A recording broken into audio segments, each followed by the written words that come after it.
Spanish captions are available for this broadcast as a special service of Nebraska Public Media. For Spanish captions, change CC settings to service 2 on your television.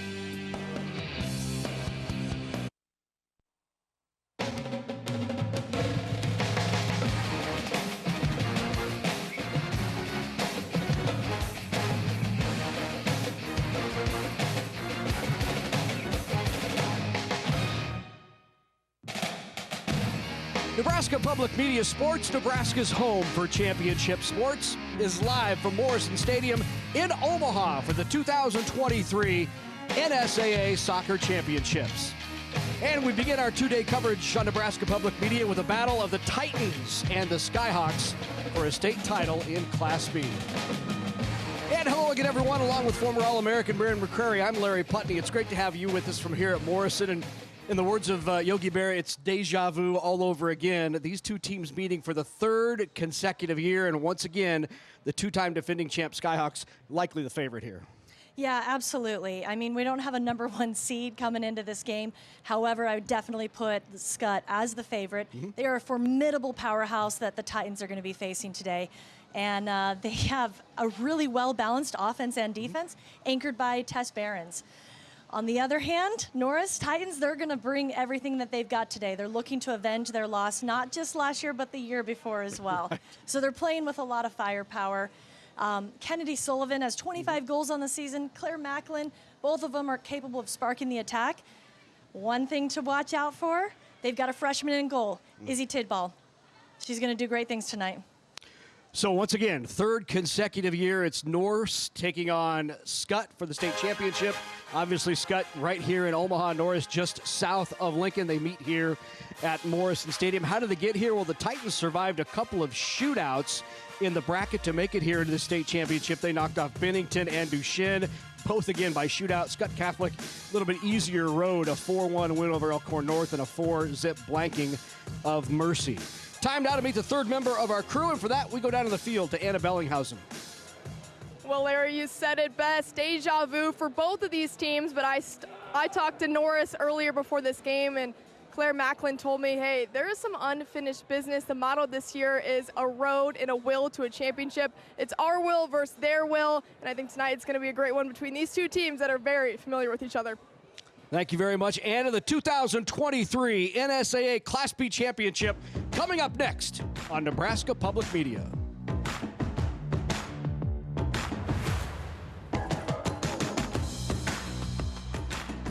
Opportunities.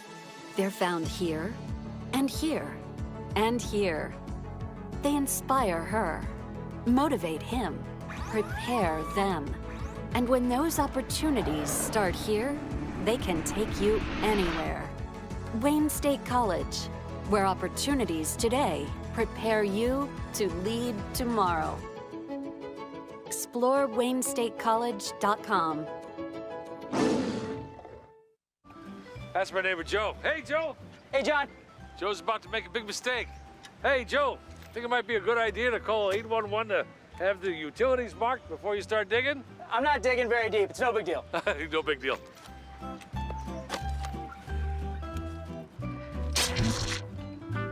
Dad, the TV's out. Internet, too. Remember, safe digging always starts with a free call to 811. Oh, what a knucklehead. Brought to you by Nebraska 811. After concussion, returning to the classroom is a priority of the NSAA. All brains return to learn. Not all brains return to play. After recognizing that an athlete has suffered a concussion, it is important to monitor the symptoms in the classroom before allowing the athlete to return to extracurricular activities. The NSAA requires coaches in all sports to take a concussion course once every 3 years. More information is available on our website, nsaahome.org. Student athletes are students first, athletes second. This week on Nebraska Stories, the Pawnee Nation is working to preserve the tribe's heirloom seeds that are vital to their heritage. Learn about a Nebraskan who was the longest-serving American war correspondent and a Pulitzer Prize nominee. And view a new kinetic sculpture honoring Western Nebraska artists. These stories and more on Nebraska Stories, Thursday night at 8 Central on Nebraska Public Media.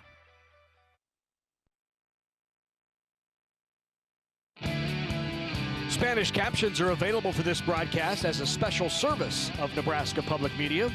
For Spanish captions, change CC settings to Service 2 on your television.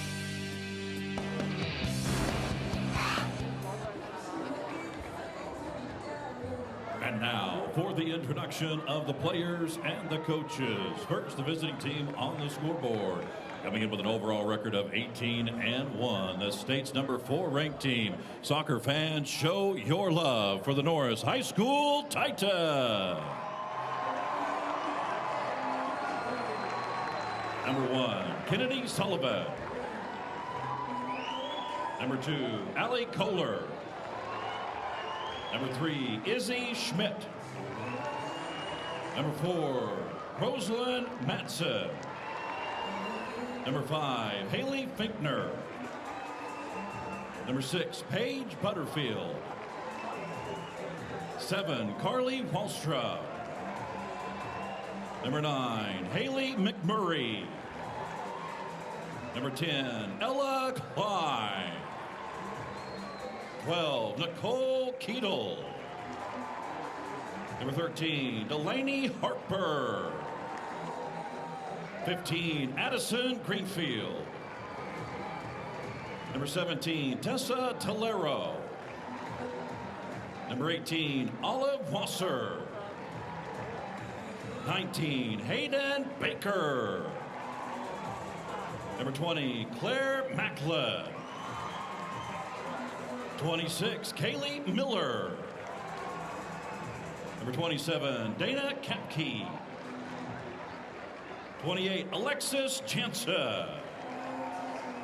29, Peyton Wilkinson. 31, Kate Carney. 34, Grace Kohler. Number 35, Izzy Tidball. And 77, Ashley Kruber. The assistant coaches for Norris, Samantha Ehrman and Hunter Bowe. The head coach for Norris High School in his 4th season, Arnold Tolero.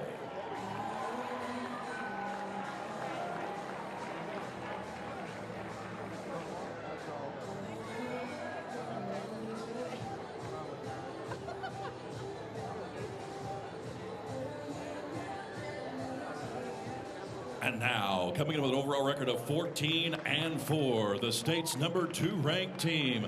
Soccer fans, put your hands together for the Skyhawks from Omaha, Skutt Catholic. 00, Maddie Meyer. Number 0, McKenna Mann. Number 1, Hannah McWilliams. Number 2, Corinne Merkel. Number 3, Reagan Ulner. Number 4, Lucy Currens. 5, Anik Allen. Number 6, Sydney Schramm. Number 7, Sophia Higgisa. Number 8, Kate Carlson. Number 9, Delaney O'Doherty. 10, Laken Appel. Number 11, Josie Osma. Number 12, Maggie Reispig. 13, Carolyn Taw. Number 14, Josie Tababin. Number 15, Shaylee Richmond. Number 16, Presley Douglas. 17, Tess Perrins. Number 18, Olivia Norris. Number 19, Mulaney Kay. 20, Addison Burt. Number 21, Cameron Kastner. And 22, Abby Ostergaard. The assistant coaches for Skutt, Carrie Pivovard, Shelby Schlotman, Jenny Smith, and Mike Ryan. The head coach for the Skyhawks in his 23rd season, John Carlson. Your officials for our first championship game this evening, Shane LeBenz, Mike Barton, Anna Glatt, and Chuck Swanson. And now, ladies and gentlemen, we ask that you please rise and remove your hats. Performing tonight's national anthem from Norris High School, Caitlin Klinsman. Oh, say, can you see by the dawn's early light what so proudly we hailed at the twilight's last gleaming, whose broad stripes and bright stars through the perilous fight o'er the ramparts we watched were so gallantly streaming, and the rocket's red glare, the bombs bursting in air, gave proof through the night that our flag was still there.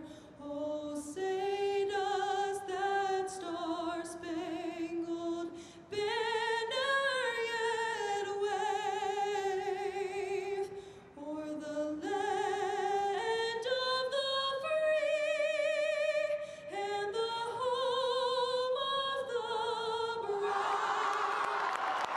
Ladies and gentlemen, Caitlin Klinsman.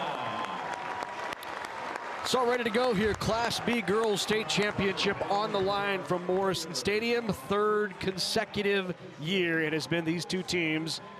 The 4th seed Norris Titans, they come in at 18-1. The only blemish on their record, Marin, was back in the 3rd game of the season. They lost to Pius 10th 1-0. Yeah, we kind of saw that as like it was blaring on their record, right? I mean, when you look through the whole season and you see that one single loss, you know, without knowing what was the cause, what were all the things of that day that caused that, you know, I would guess a 1-0 loss, they could easily have had an undefeated season up to this point. Skutt Skyhawks at 16-4 at one point of the season. They were 6-4. John Carlson said, I can't remember a Skutt team being 6-4 through 10 games, but here they are in the state championship. Let's look back at last year's state title.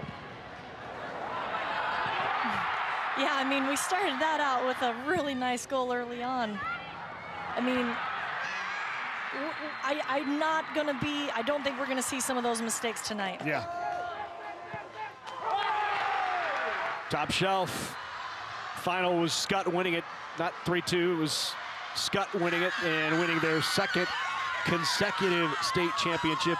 Skutt now with back-to-back titles, and certainly Skutt is a familiar name here in these state championship matches as games, as they've been in every single state title game since 2016. They won it in 16 and 17, finished runner-up in 18 and 19. Obviously 20, there was no championship held, but now they are the 2-time defending champs. And there's Norris. That's who they'll play for the third straight year. It's certainly not unfamiliar territory for Skutt Skyhawks. I mean, they've been here, they know what that looks like, and Norris can't even say that they haven't been here now. This is familiar territory for them too.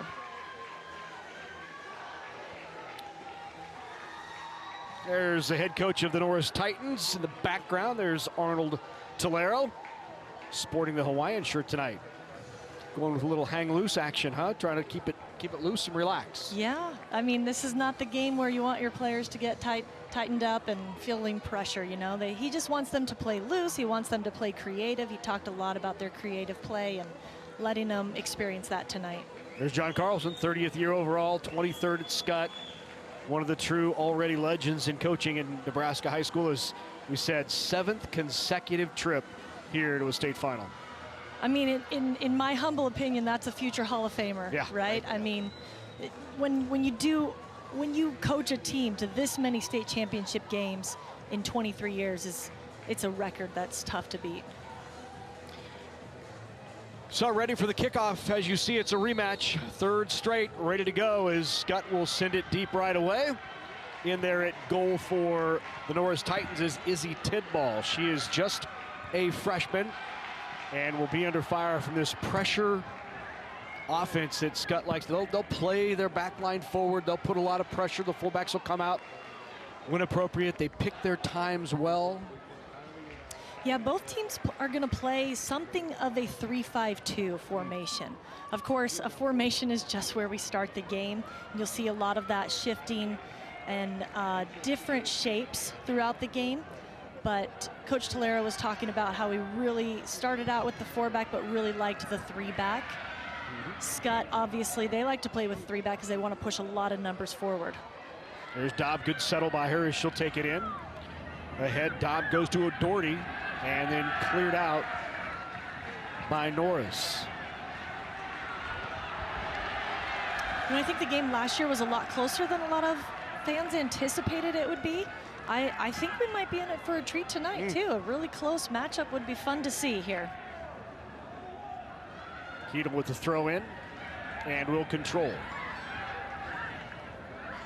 You know, when you've got so much emotion as the Norris Titans, we've heard a lot of them talking about how they really feel like this is their chance to kind of bring it all together, avenge their loss from last year, the year before.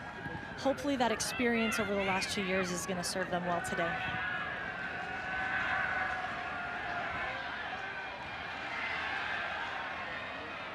.50-50 ball taken away by the Skyhawks. They'll play it backwards.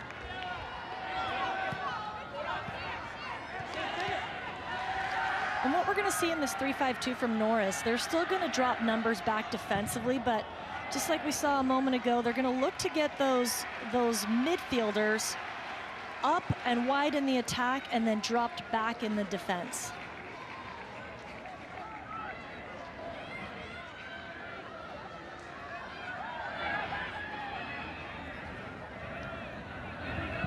You can start to see how Skutt is going to get shifted over. What Norris needs to be looking for when they see Skutt as a team getting shifted over to one side of the field, that's when they've got to look for that quick switch to the opposite side, try to catch him off guard.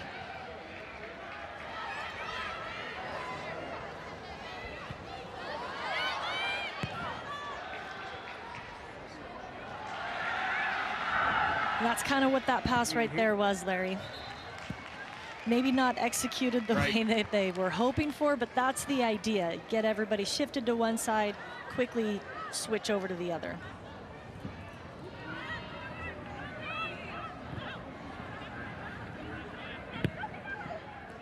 You can see a lot of confidence in those back three. They work well together. They're going to look to pivot the play from that back line of three. Three center backs is kind of what we call that when you play with three. Played forward, a little too heavy for Ella Klein, who was chasing. I would expect Skutt to try to find some rhythm here. Instead of playing, you know, long balls and direct play, they're a team that can really move that ball around. And when they find that rhythm, they can really look for those combination plays and move the ball pretty quick. Third out of there, nice play by Higginson. She's had a couple of nice plays in the back here early on for the Skyhawks.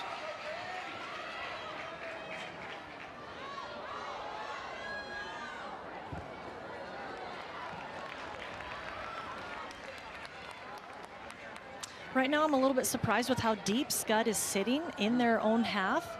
They really want to start to stretch that field. I think they've got some great speed they can utilize, but you've really got to stretch out the field both vertically and horizontally to use that speed. Pressure there by Skutt. Square ball played for the Titans, and now ahead, chased down by Merkel.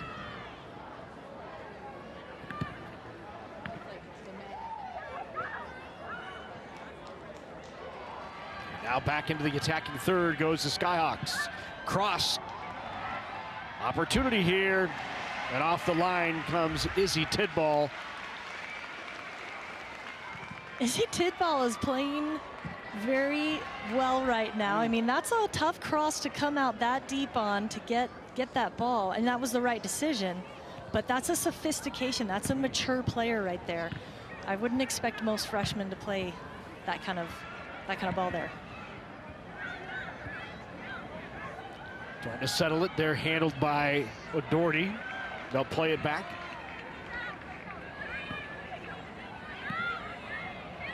Now up the far channel Looking for the angle to cross.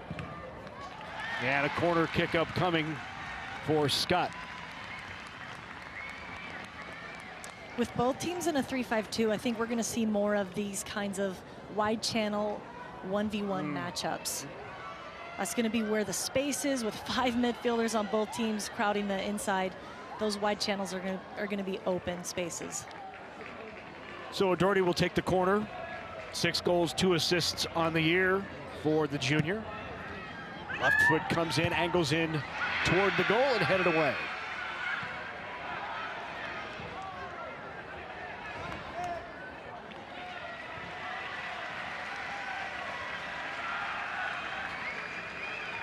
There is Izzy Tidball, just a freshman, 17 games this year. 34 saves for Tidball on the year. You know, yeah, when you look at some of those scores that they've had, I'm guessing she's probably been bored in some of these Probably games. right. Hasn't actually, 34 right. Isn't a lot, but she's able to make saves when she needs to. Opportunity, O'Doherty fires it a little bit over the frame. Had an opportunity to put it on frame there. Just missed by O'Doherty.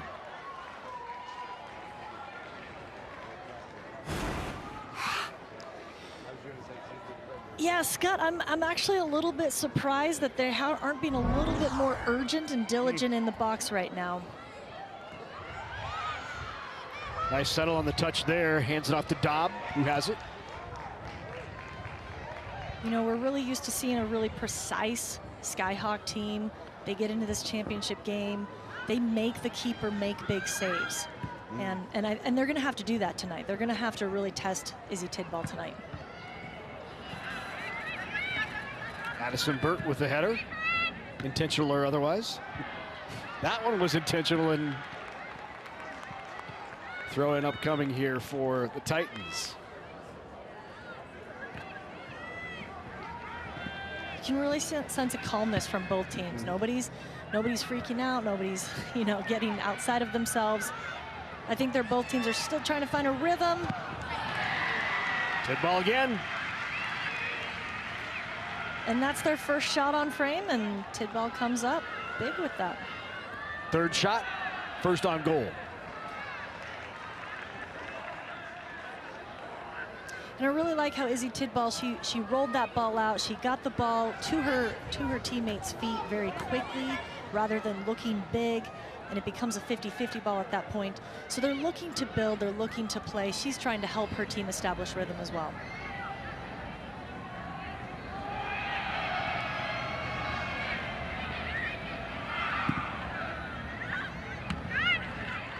Tried the through ball, but Skyhawks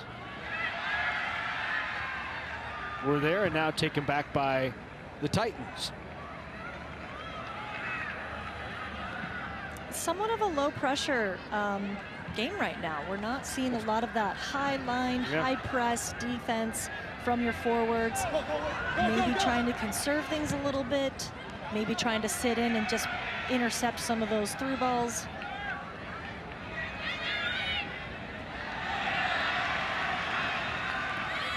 Wide channel here by Finkner. Finkner looking for the cross, tried to find the angle, and then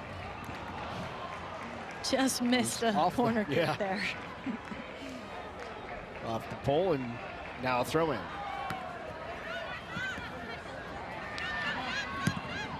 And like I said before, those wide channels, those are going to be the areas where a lot of this game is going to happen.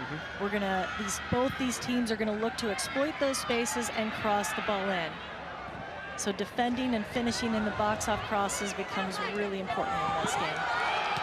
Worth noting too, Maren, the size of the pitch here, right? I mean, they're just not used to playing on a pitch this big, intended for, you know, D1 men's soccer. Absolutely, yeah.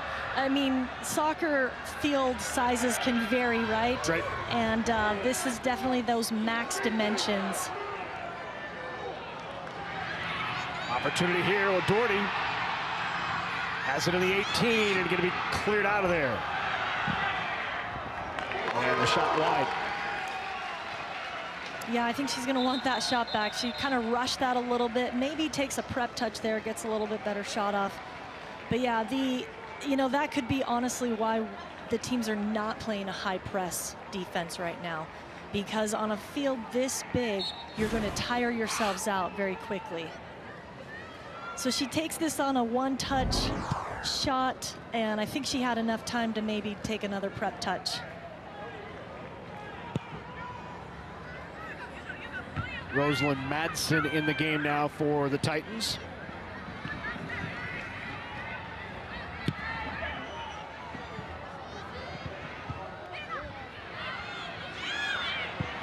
Again.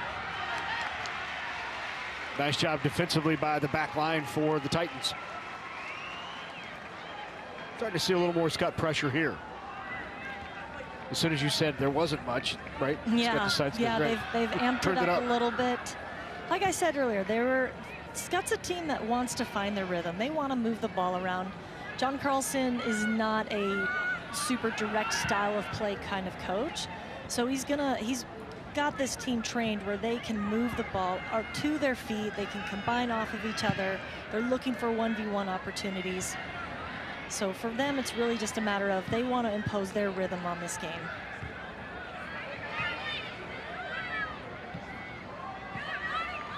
Madeline Kane with it on the far side. She'll go wide channel, looks in. Looking for an angle here. Here's the cross, nobody there. And this is where it's going to get real dangerous for Norris. Their midfielder was beat in a 1v1, which pulled out one of their... Oh, we still have the ball in play, too. I think we both thought that one went out of bounds. Yeah.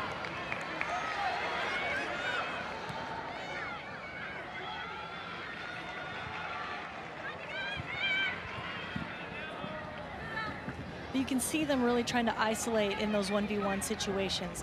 And if they can beat that midfielder in the 5 on a 1v1, then it's going to pull out one of those 3 center backs. That's a great turn. Back into the 18, opportunity on goal. What a save by Tidball. And that's why they have a freshman goalkeeper in goal tonight in the state championship game. What a big time save.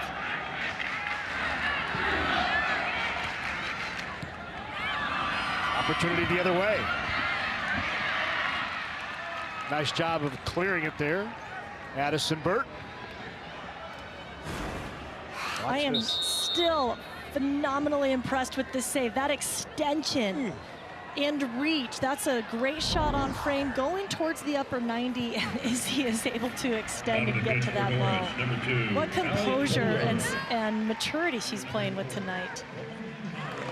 If you didn't know she was a freshman, you might think she's a senior. Kohler, Madsen, and Miller into the game now for the Titans.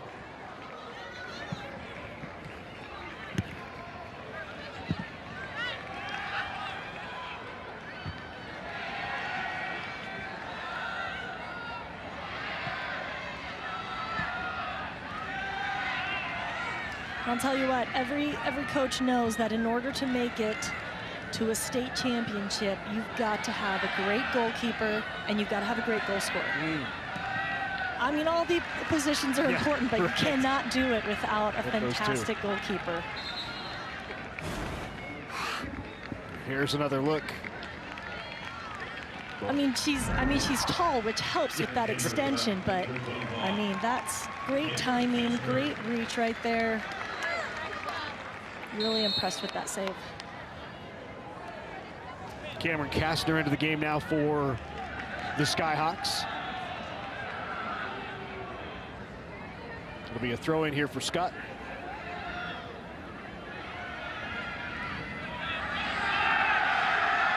Here's Kennedy Sullivan with it, leading goal scorer for Norris. Great through ball there. Ahead to Miller. Miller will try to chase it down, and Skutt will clear it away. Yeah, I love that ball that Kennedy plays there. She's looking to penetrate. She's looking to find those seams. Norris is going to need somebody else to recognize that run just a touch earlier to get into position. Great opportunity here, back into the 18. What a great tackle. Outstanding, Grace Kohler. Any of the young players watching tonight, that's how you tackle. Clean, right on get it. all ball.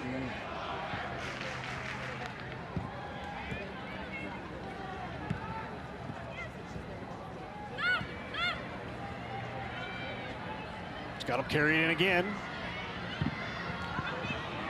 Good cross there between the 5-hole.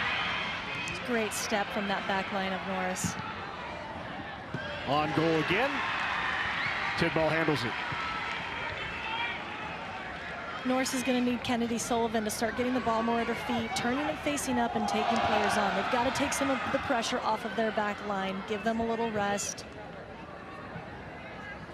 Because right now they're under a lot of attack.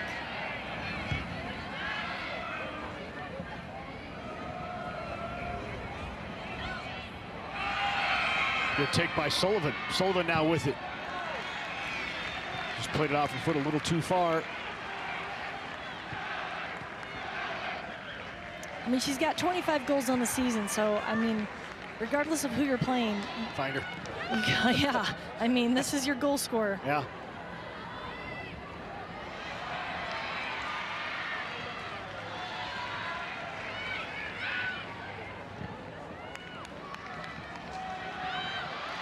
There's Sullivan. Cleared out of there by Osman. Josie Osman.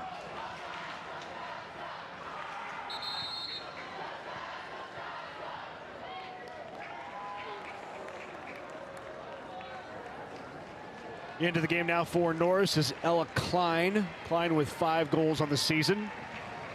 She is a sophomore, will come in for Kennedy Sullivan. And really, the size of the field is going to factor in for these subs tonight, too. When you're playing on a field this big and you're not used to it, they haven't played any games on a field this big all season. You're going to tire, you're going to fatigue, you're going to, as a coach, you've got to rotate your players, give them the breaks that they need so they can come back in and make an impact. Yeah. She'll be back in this half.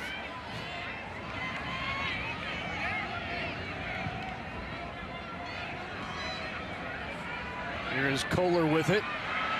Kohler will bring it in. Kohler fires on. Ball loose in the 18, fire back out. Good clear. Good patient shot there for the Titans. Yeah, I don't know if I was the only one because the Norris players weren't following that up, but I think everybody was surprised that that ball was actually bouncing around the box.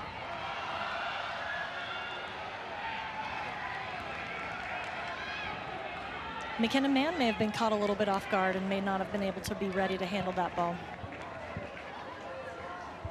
Not only the first shot on goal, but the first shot for Norris of the game.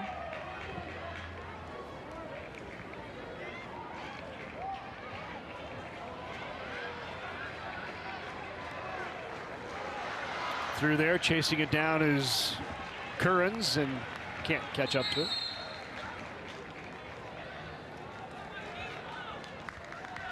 And Skutt's really dropping off and giving Norris opportunities to take some space. I think if Norris can move that ball up the field a little bit more, drive a little bit on the dribble towards that back line, see who you can draw out, it's gonna open up opportunities for them. Nicole Keetle, Hayden Baker in for the Titans. Shaylee Richmouth also in, as well as Abby Ostergaard for the Skyhawks.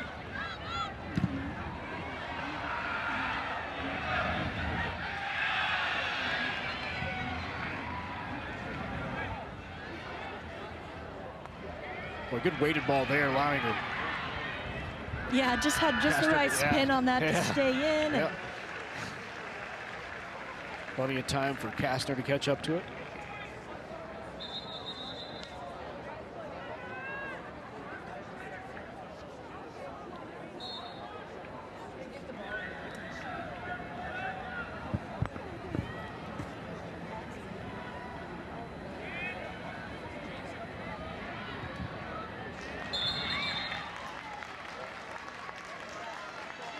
No score here in Omaha at Morrison Stadium between Skutt and Norris. First half action resumes. Great save there by Tidball. Keeps us at 0-0.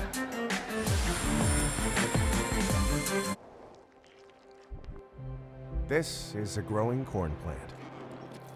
It's not battery powered. It doesn't have a 300-mile range, but it's vital in our fight against climate change. reducing 46% of carbon emissions and producing clean burning ethanol. Corn ethanol is the climate solution we need now.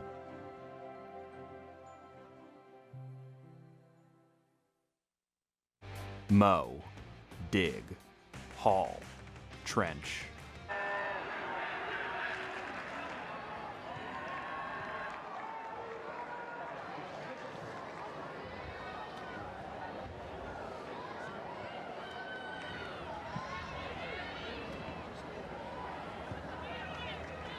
Back here in Morrison Stadium, no score between Norris and Skutt as play continues here in the girls' Class B title. And you said it wouldn't be long, and it's not. Kennedy Sullivan right back in for the Titans. Yeah, sometimes with your firepower players, you just got to give them just a little break. They can catch their breath, and you got to get them right back into the game though as quick as possible. All right, time out of the field. We'll take a break here in Omaha. Stay with us. This is a growing corn plant. It's not battery powered. It doesn't have a 300-mile range, but it's vital in our fight against climate change. Reducing 46% of carbon emissions and producing clean burning ethanol. Corn ethanol is the climate solution we need now.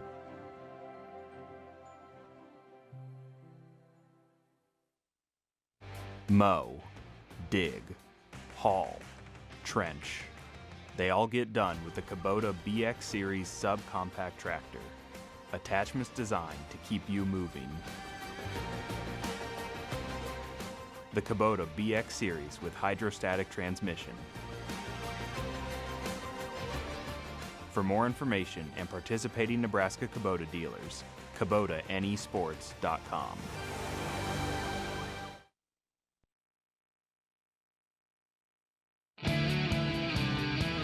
Coverage of the NSAA Soccer Championships on Nebraska Public Media is made possible in part by Nebraska Soybean Board, Education Quest, Nebraska Public Power District, Nebraska Kubota Dealers, and Nebraska Corn Board. A big thank you to all of our sponsors who help us bring you the best high school athletes from across the state. We could not do it without your support. Back at Morrison Stadium, 0-0 the score. We got a special guest here, Coach Tim Walters of Omaha Women's Soccer. Coach, you're fresh off the first NCAA appearance for this team. What went into that special season? A lot of hard work, and it was really cool to do with a lot of Omaha-based players and Nebraska-based players. So it was a fun year for us, and we're really hoping to build off it and do it again next year. Yeah, and now you get to see all the talent at state soccer, not only here in Nebraska, but also your own talent in Omaha. What does it mean seeing all this talent come out of Nebraska and getting to recruit it? Yeah, it's awesome. I don't think any state does it quite like this. I think we got the coolest state tournament in the country, and it's fun to get out here and see the high level we have out here and all the players. It's a pretty cool atmosphere out here tonight. How important do you think it is keeping those in-state recruits in Nebraska? You got to do it. You got to win in your own backyard. If you can win in your own backyard, you can be successful in the Summit League. So it's something we've really concentrated on. It's been good for us so far. So. Well, one of your own student athletes, CC Behrens, is helping out on the sideline for Skutt. Do you give her any coaching pointers? No, I texted her before the game. She said this is definitely the biggest game of her coaching career. So I'm hoping for the best for her tonight. Coach, thank you so much for your time. Larry, back to you upstairs. Thanks very much. Boy, great job by Tidball coming off the line to make a play once again and aggressively attacking that 50-50 ball. She is fearless. Izzy Tidball coming out deep into her 18, and then she dives for that ball. Really lucky that ball rolled out of bounds, and she didn't get her hands quite around that. Just love this mentality, though, of Izzy Tidball. No fear. That's what every goalkeeper needs. Corner opportunity here for the Skyhawks. It can be dangerous on these set pieces. Looking in, Tidball again up high to pull it down. And her hands were sure on that one. No fumbling with that ball at all. She had to jump over a Skutt player to grab that. Have to be impressed with the freshman keeper thus far. I'm not sure what this... It looks like he must have called a foul of some sort against the goalkeeper. But typically you see referees just play the advantage when they play out like that. Look at him go, shot on just over the crossbar. And that's the reason why they typically play the advantage. The ball was already advanced up the field and the referee brings it back. Sometimes that creates a really dangerous situation here. And the Skyhawks getting a pretty decent chance. Lincoln Appel with that shot. Appel leads the team with 8 assists on the year, 2 goals to go with it. Well, you can really just see Izzy Tidball. Her confidence is just growing through this game. She's handling these difficult balls. She's showing this fearless mentality. She's living up to it. I'm excited for her.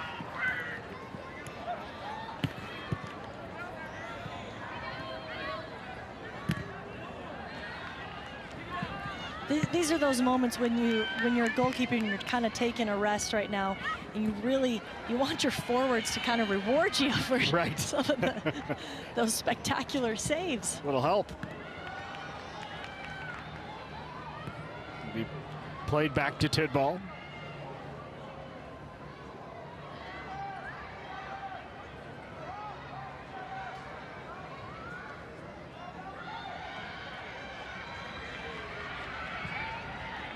Norris trying to build from the back here.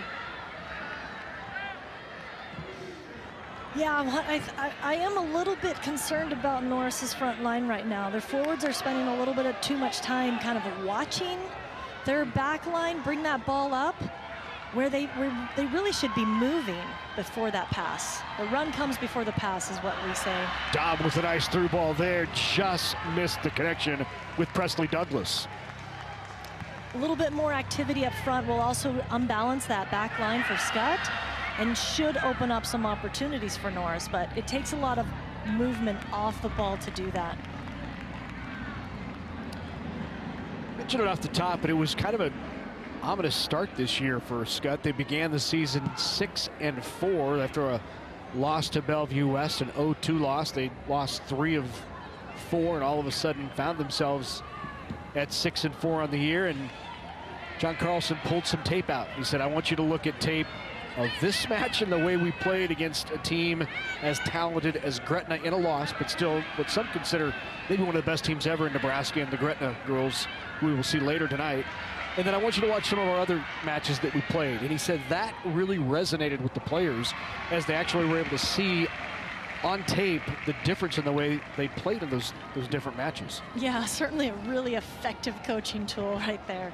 When, especially for young ladies at this age, sometimes just being able to match up what they feel with what they see can really be impactful.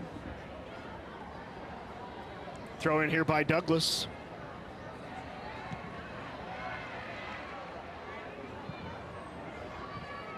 Dobb settles it. Fired in by Dobb. Right at the goal, tries to head it, it's still loose, and finally. She was offside though. Offside. Oh, wow. Whew.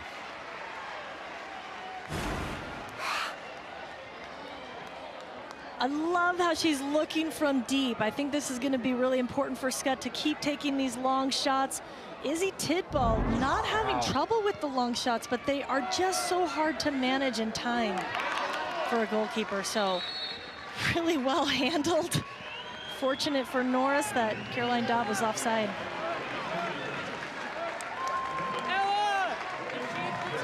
And I love, though, you know, Izzy Tidball doesn't rely on the offside. I mean, she probably saw her offside, but she continued to play through that and go after that ball.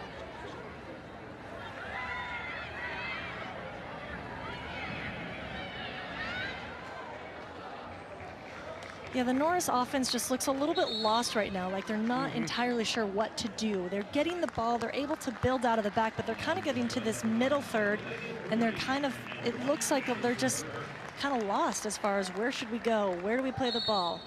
So I think they've got to have somebody really pull that spark right there.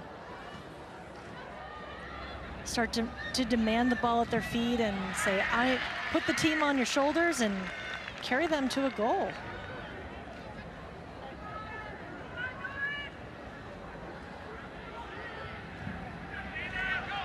Oh, had the opportunity there, tried to play it through to Kennedy. Kennedy Sullivan maybe went off her shoulder. Yeah, it didn't look like she settled that ball, just kind of bounced off of her a bit. Yep.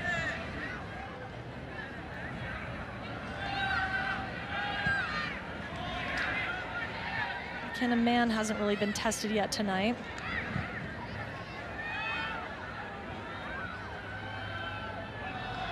Majority of this has been played certainly in the attacking third for the Skyhawks.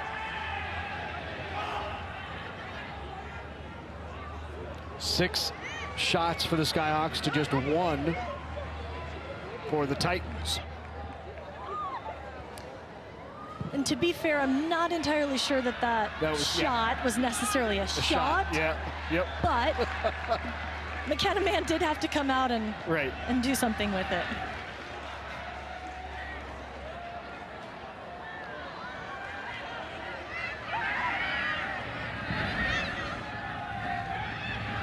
And you can see them looking for that switch of the play like I talked about earlier, but this is such a big field that it's very difficult to play that big of a ball all the way to the left wide channel from the right channel. Dobb will carry it up again.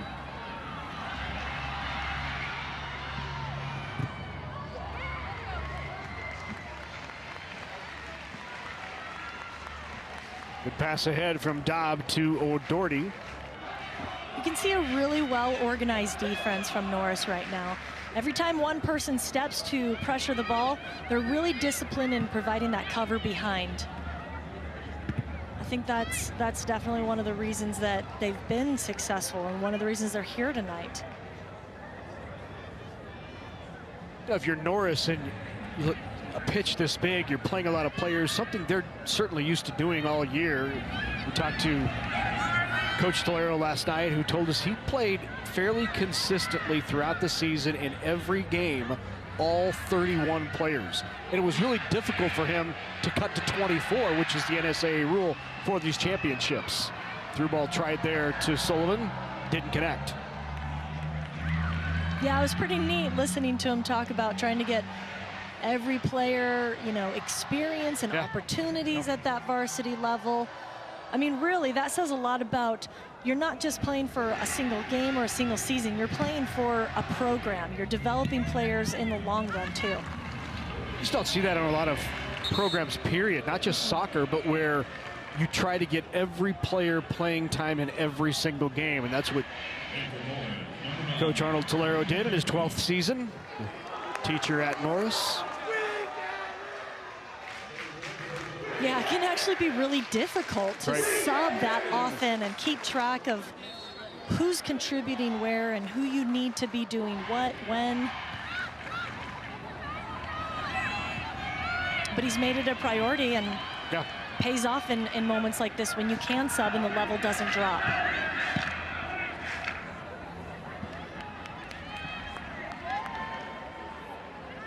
Chipped ahead, but a throw in upcoming for the Titans. Titans outscored their opponents this year 92-5. That's a lot of goals. Last year, you might remember the Titans, for the first time ever in program history, scored more than 100 goals. They had never done that in a year, did it last year. And 92 this year in the follow-up year to that. I mean, we know that they're capable of getting the ball in the back of the net. I think they've got to be able to hold that ball a little bit longer in the midfield third, and like I said earlier, kind of connect with feet or switch that point a little bit quicker, catch them off guard in a counterattack. That's a great ball right there.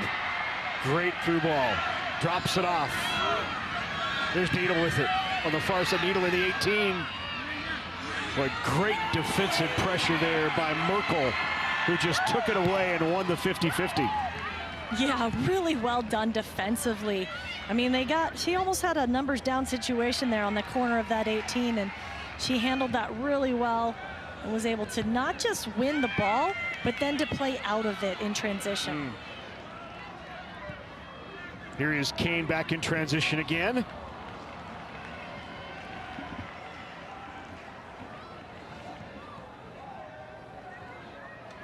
Let's go down on the field to Anna Bellinghausen.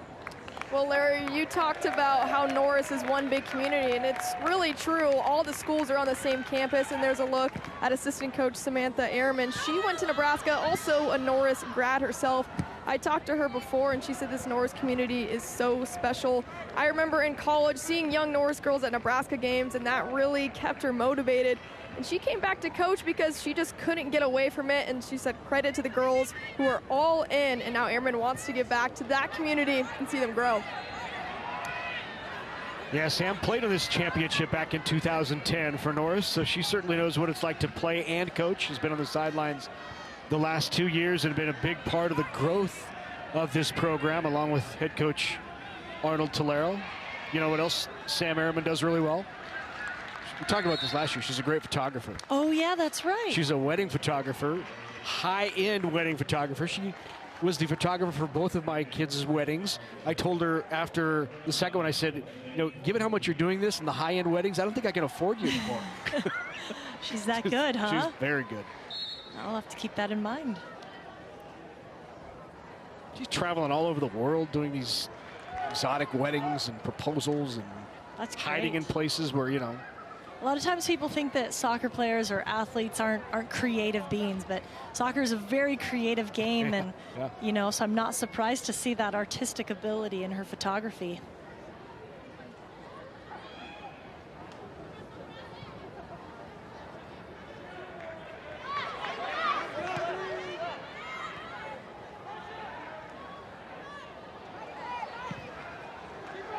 Good control there by Higgison.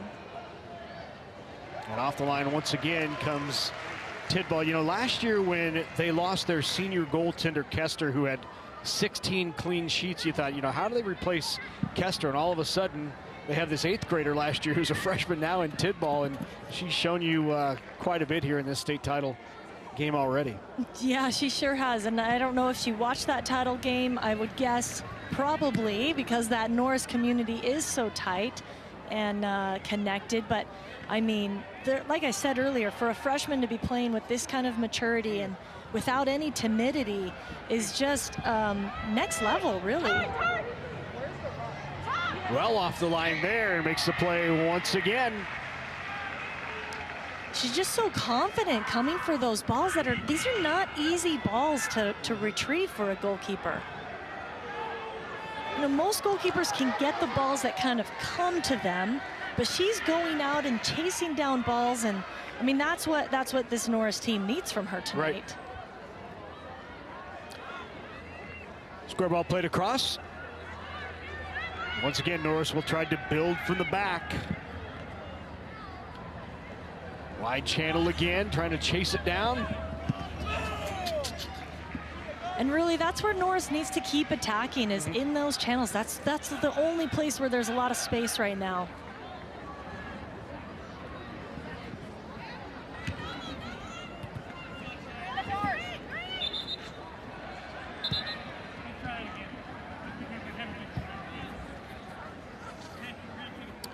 I want to remind you, coming up at halftime, you see on your screen there, we will talk with the NSAA Executive Director, Jay Beller, who is his final week of state high school championships this, and then the state baseball championships, which will be on Nebraska Public Media this coming Friday, will be his final championships as the Executive Director of the NSAA. He and his entire staff have done such a terrific job over the years with these state championships, and we'll have an opportunity to talk to Jay here coming up at intermission.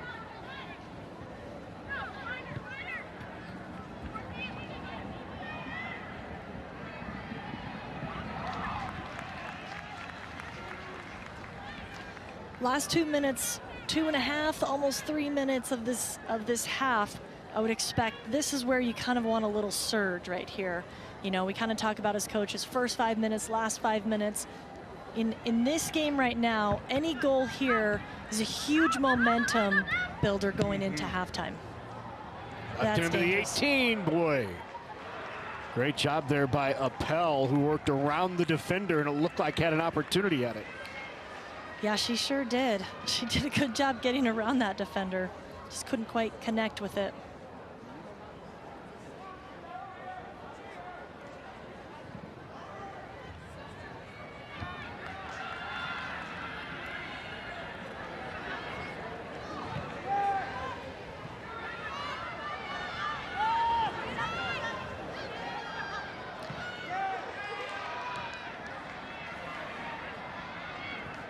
Good job settling it there by Merkel.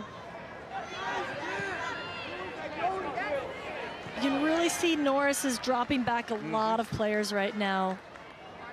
They know that they can't get scored on. They can't afford it right now. Everything here, there's tons of space, and this is a chance. Opportunity here for Norris. Kennedy Sullivan, the speedster with it. Crosses. So, and it's going to be cleared. And corner kick. It's a corner. It will be a corner.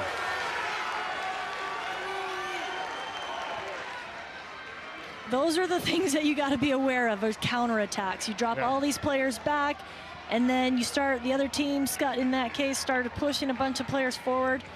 And they did a good job in their recovery run, but corner kick here in the last minute of the game is a great opportunity for Norris to build some huge momentum. And their first corner kick of the game. Grace Kohler sends it in.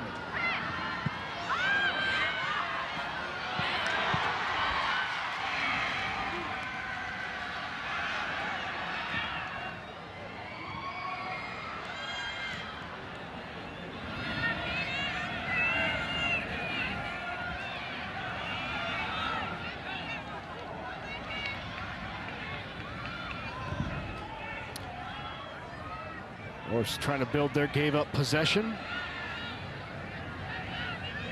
Yeah, for a second there, I was thinking Skutt was going to try to counterattack. Didn't quite materialize. So that is going to be the end of the first half of play here in the Class B Girls State Championship. Time ticks away, and we are scoreless in the first half of play here in Omaha. Let's go down to the field. Anna Bellinghausen is with Coach Tolero. Coach, Skutt has had their chances, but Izzy Tidball has been solid in goal. How important has she been? Oh, she's been incredible for our team. She's, again, being a leader back there. She's looks like a veteran. She's make really good saves for us. We just need to kind of keep on possessing. I think we were doing a good job of possessing, but we just got to keep on doing that and then find Kennedy or Ella Klein up top. Yeah, how do you put those offensive runs together now?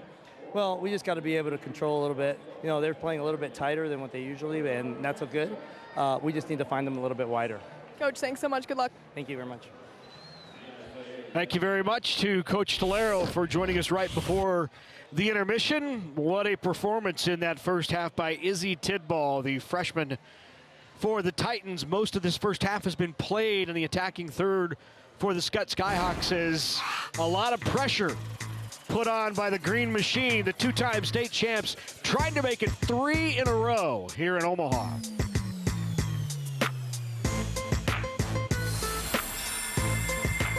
It may be small, but this little bean fuels power. It powers a food industry as a source of protein. It's a fuel that powers diesel engines while reducing emissions. It powers a state economy and bottom lines. And it powers the rest of the world as a Nebraska export. Yeah, it may be small, but we're finding more ways for this little bean to power Nebraska. 1, 2, 1, 2, 3, 4. What do you think about going to college? I'm kind of scared. I feel nervous a little bit. That's kind of a tough one. I'm not really sure yet. I'm excited for college. How are you going to pay for it? To be honest, I don't really know. That's actually a really good question. So what if you had a friend you could ask?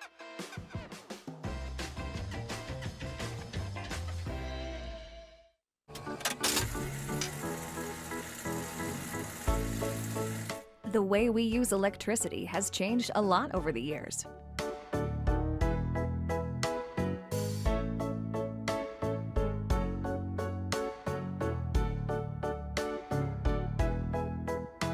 What hasn't changed is our commitment to make sure it's there the moment you need it. Nebraska Public Power District, always there when you need us.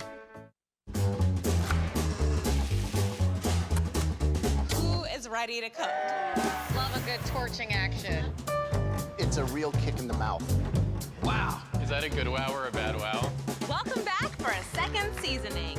Coming in June to Nebraska Public Media.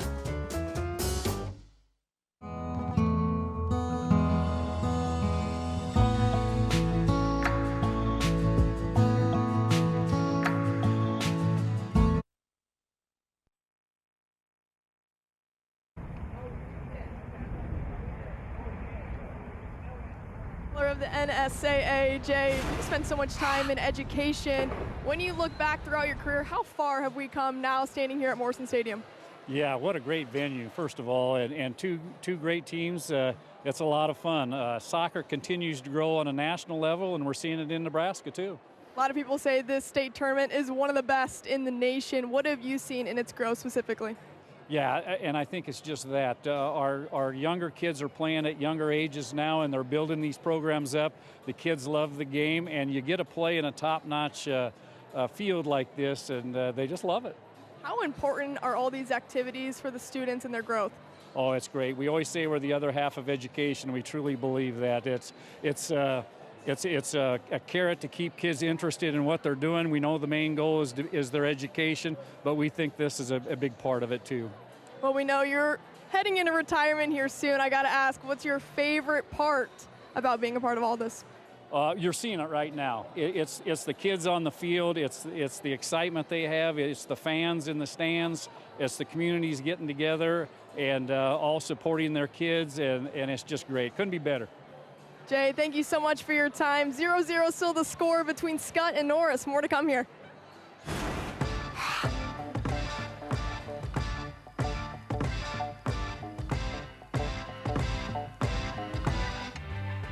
Participating in multiple Nebraska high school activities has taught me the value of teamwork.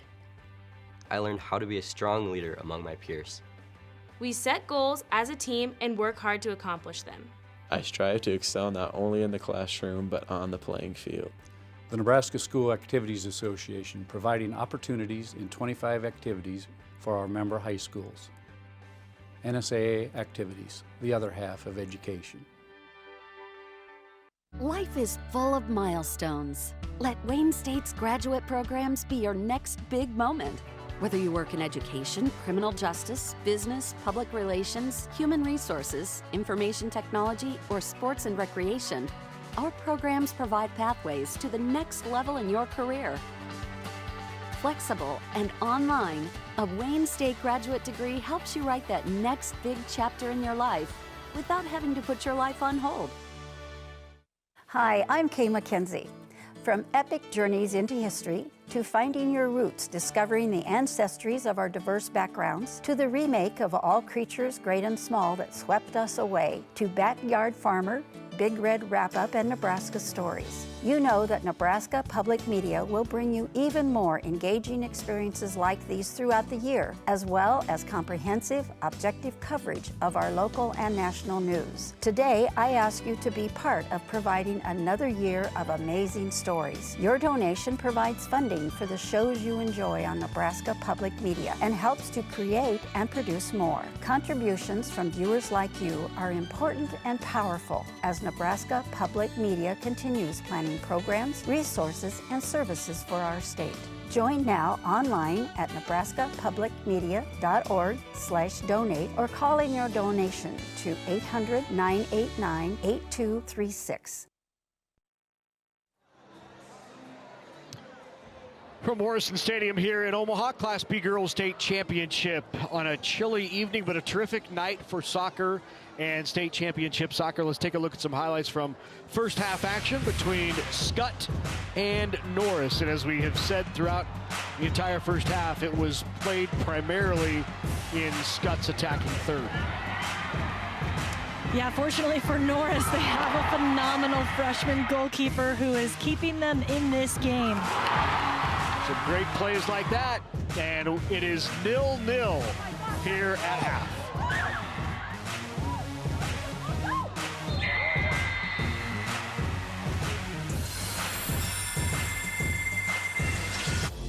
A lot of land comes with a lot of work. The Kubota MX series is ready to help. You can mow, move hay bales, grade, and clear brush and snow. Equipped with a cab for any conditions. Loader lift capacity for jobs of all sizes. Hydrostatic or gear transmission options. The Kubota MX series. For more information and participating Nebraska Kubota dealers, KubotaNesports.com.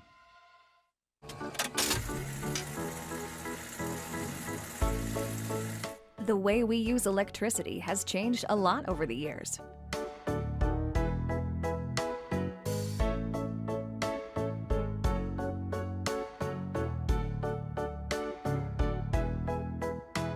What hasn't changed is our commitment to make sure it's there the moment you need it. Nebraska Public Power District, always there when you need us.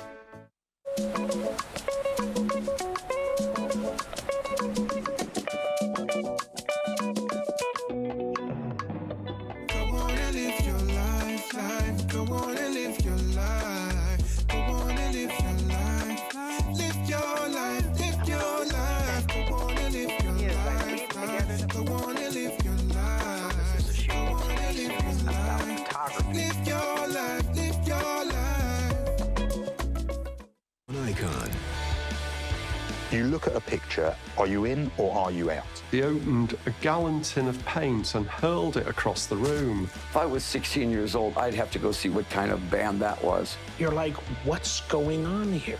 Both of those cats dying in a 12-month period is really profound impact on the culture. How could anybody not put David Bowie on the cover in that moment? Wednesday night at 9 Central on Nebraska Public Media.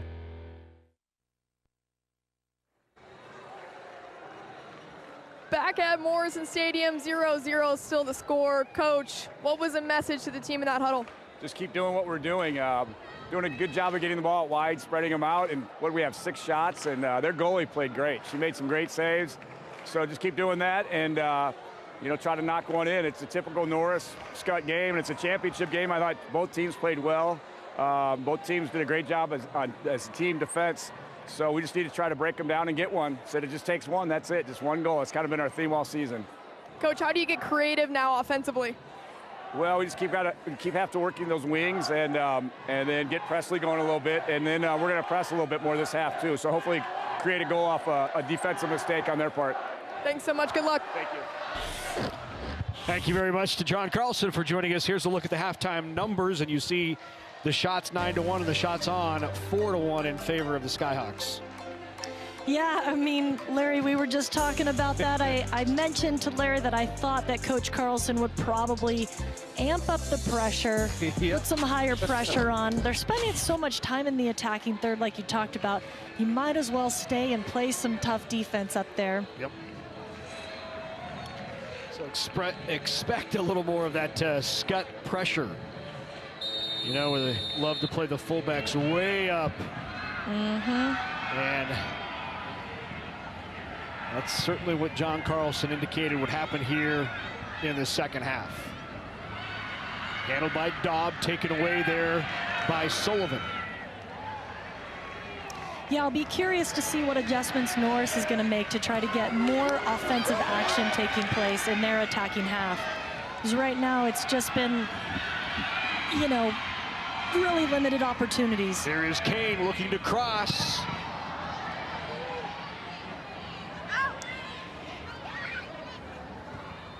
And it'll be a throw-in for the Skyhawks. Yeah, I'm not surprised to see Skutt down here already here in the second half. I think they're definitely going to make it very difficult for Norris to continue that build out of the back. Throw in by Addie Burt. Headed out of there, corner upcoming for the Skyhawks.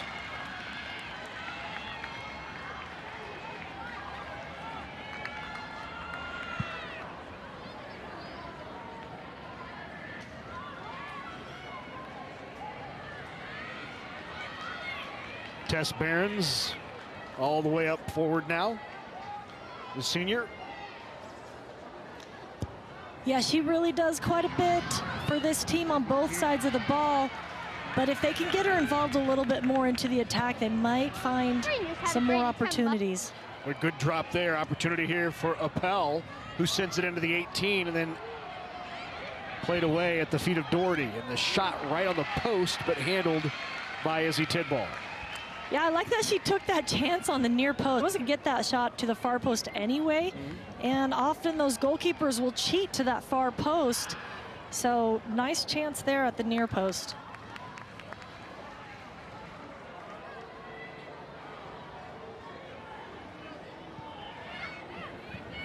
Yeah, Izzy's really putting herself on the map tonight. Both coaches talking about her performance. It is she's the star of the show so far tonight.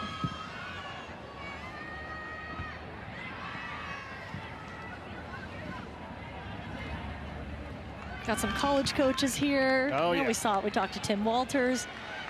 They can't talk to her for another year. No, they've got the freshman. They've got another year and a month about.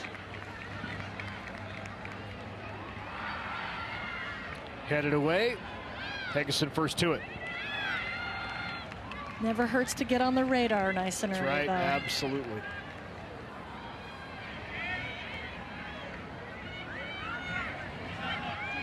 Boy, that relentless pressure there by Skutt. Norris forced to play it backwards. And now the square ball. Kohler plays it up. Here is Finkner with it. Nice job defensively by Kane. And then taken away by Presley.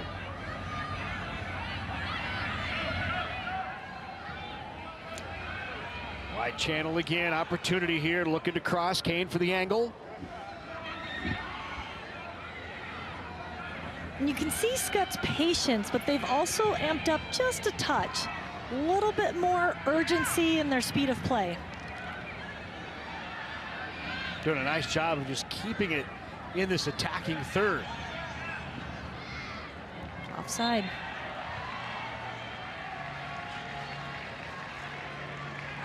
Yeah. Coach Taylor like that. Yeah, and you can see she started her run, and she knew before the ball was played that she was going to be called offside, so she kind of slows down. And you know, Norris, credit to them, looked like they're reading that. They're working really well together as a back line, stepping together to pull her offside there.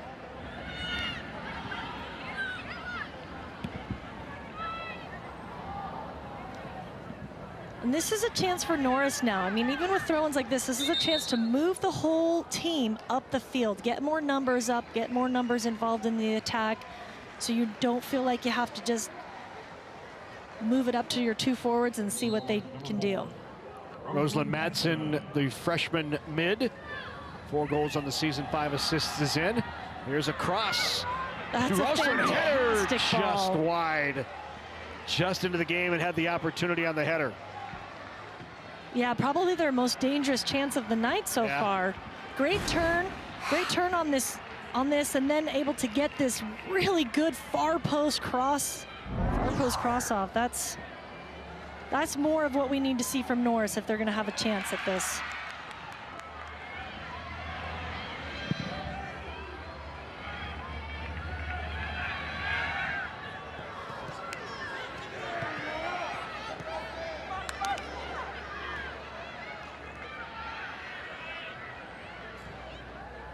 Dob out to Kane again.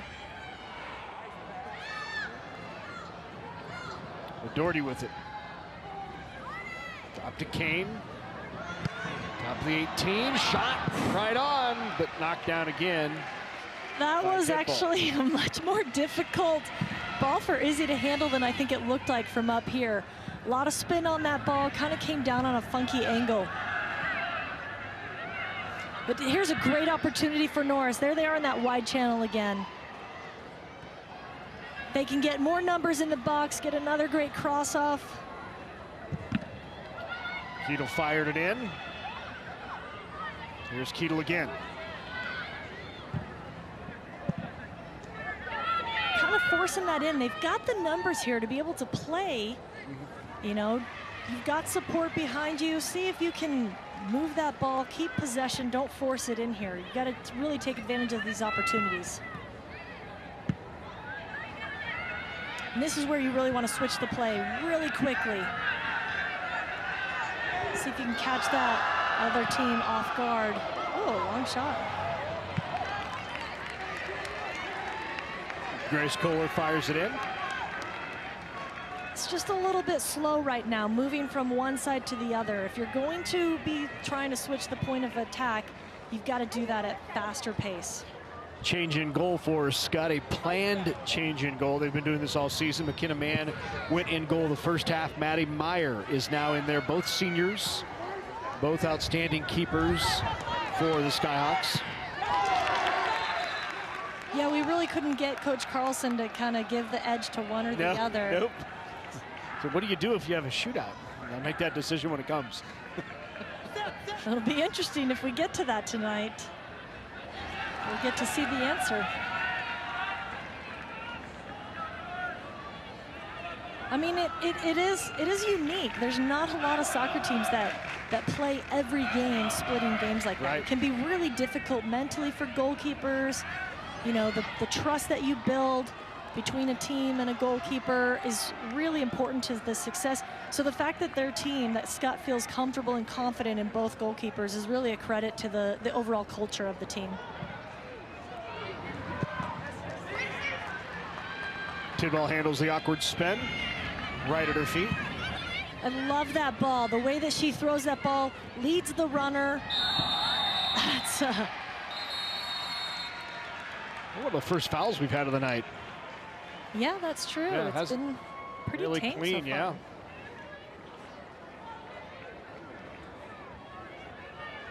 Really like Izzy starting that transition there. But we're gonna get another look here at this foul. Yeah, I mean, there's no question about it. She definitely doesn't, I don't even think she touched the ball there. But in all reality, that a lot of coaches might call that a smart foul. In this area of the field, slow the ball down, get your numbers back so you don't risk a counterattack.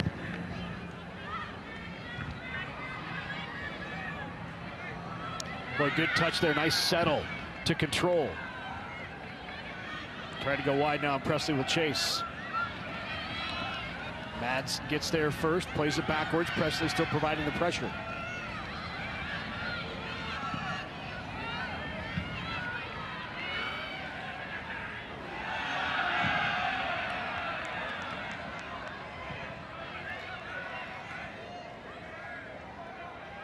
Presley works around it, tried to turn it and center it. Yeah, she definitely didn't give up on the play. Just couldn't quite get her hips around to get that cross off. Let's go back down to the pitch to Anna. Well, guys, the Behrens family has been in a state final since 2015, and there's a look at Cece Behrens on the sideline. So she plays for Omaha women's soccer, but suffered her second ACL injury, and Coach Carlson asked her if she wanted to come back and help coach, and maybe that'd be a nice escape, but she'd be rehabbing, but she wasn't too sure until, of course, she asked her sister Tess Behrens on the team, and Tess said, I would love to have you back on the field with me one last time for her senior season. I asked them, hey, do you guys fight at all? Are there any difficulties on the field? She said, no, we're pretty chill. We get along really well, and it's been amazing having them both on the field together one more time.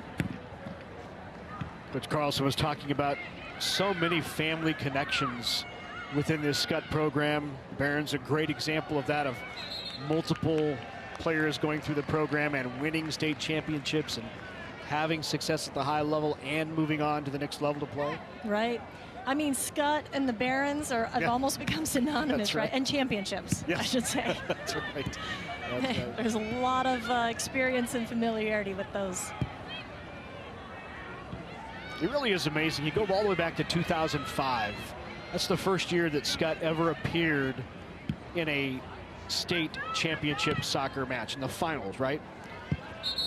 There have been 17 finals since then, since the first time Skutt appeared. Of those 17, Skutt have been in the finals 14 times. Wow.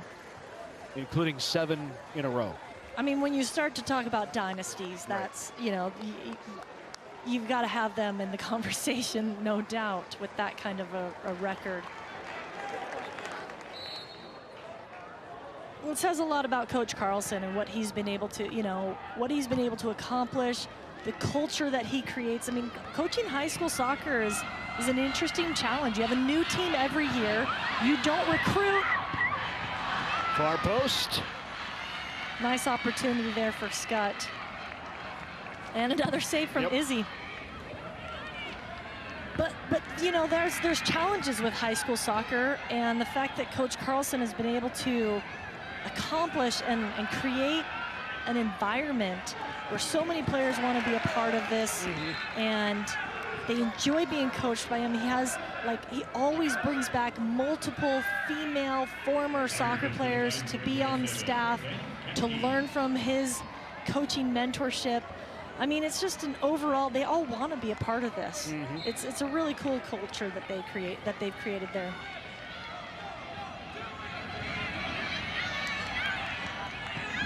Oh, that's a beautiful ball. And then Presley off the line. Great play once again by Izzy Tidball, who came off the line well out of the 18 to make the play. You know, I keep using this word fearless with her, but this is a rare thing to see in a young goalkeeper like this. To have that kind of mindset and bravery to come out and pick up balls like that against hard-charging, fast, strong, aggressive forwards.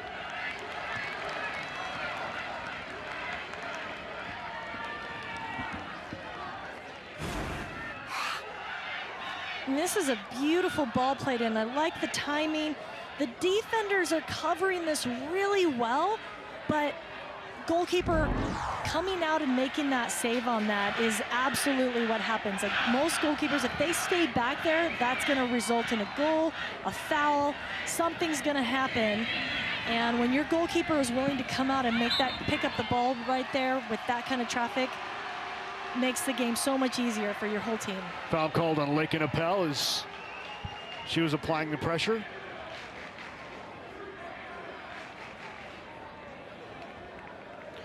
Wilkinson boots it away.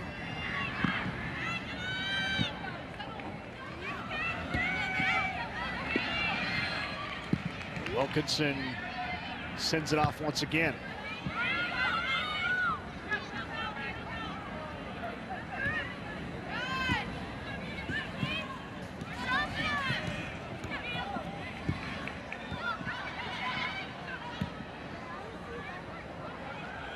Now you can start to see Skutt sending more numbers now. They were holding all three of their center backs earlier in the game. Now you're seeing one kind of scoot up the field, get involved in that attack. They don't need to hold all three of them back. I mean, Norris really only has the one forward playing high. And you're almost halfway through the second half. You've got to start putting a little bit more pressure on. Richmond into the game once again for Skutt. Looks like Kastner also in. Off the throw in. Whoops. Yeah, a little mishit there.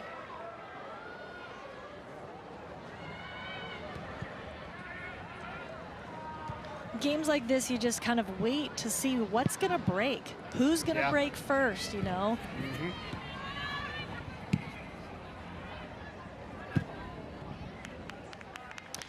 Tried to settle it, did Kennedy Sullivan. Throw in here for Skutt.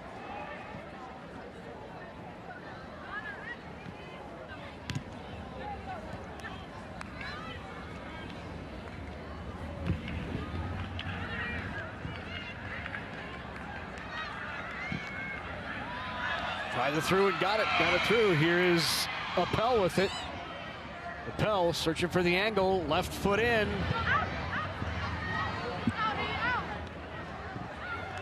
And it's going to be a corner kick upcoming for the Skyhawks. Yeah, Skutt's body language right now, I mean, they still look very comfortable and calm and composed, but I definitely, if I know anything about John Carlson, it's that he's expecting his players to start getting a little bit more urgent, putting more of that pressure on. Merkel with the corner. And back out to Merkel. The longer this game stays tied 0-0, I should say, 0-0, the longer that Norris has a chance. Yeah, right. Well, game, in terms of if you look at where the possession has happened and most of the game has been played, certainly favors Skutt right now. Shots on goal, time in the attacking third, shot in, and once again, another great save by Tidball. And her extension on those balls in the air is just next level. It almost seems that's kind of what Norris is playing for, right? Absolutely. Pack it in, play great defense, and look for that opportunity to get loose. And now we've got a foul call. This is going to be a good opportunity on the free kick upcoming for the Skyhawks. Huge opportunity for the Skyhawks here. And let's look at this foul. I don't know, but we don't always have the same angle with the referees. You got to go with the angle thing, huh? Yeah, I don't want to get in trouble with those good call. Referees. So here we go. Free kick upcoming from the Skyhawks. 0-0. Shot on. Headed toward it. Over. Right there. Presley Douglas with the opportunity. Off of the rebound. And once again, Skutt comes away empty-handed. It almost looked like they planned for that ball to go off the crossbar. And I'm shocked right now that Norris was not in a position to clear that ball.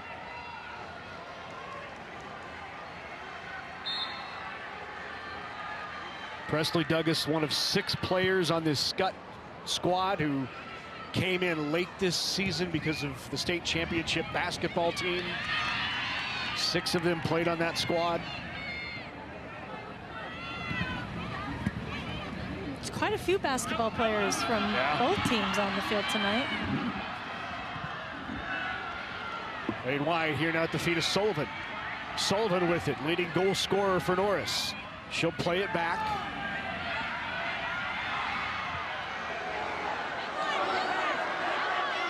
Near side, Reesberg with it. Reesberg off to Lake and Appel.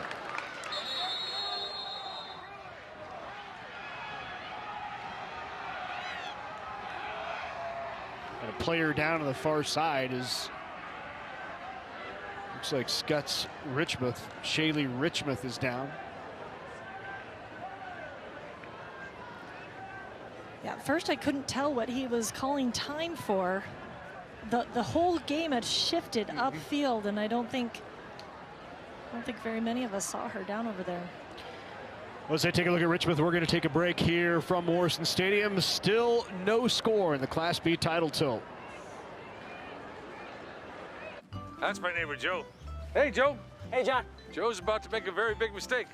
Hey Joe, I think it might be a good idea to call 811 to have your underground utilities marked before you start digging? John, that's just for big projects. Actually, it's for any digging project. Hey, congratulations, Joe. You found your electric line.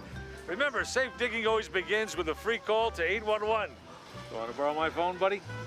Brought to you by Nebraska 811. Imagine a future fueled by soy-based possibilities. A future where creativity and productivity live together under one roof. A future that takes you from point A to point B to point Z, all while ensuring brighter tomorrows for our next generation. A soy-based future? It's already here.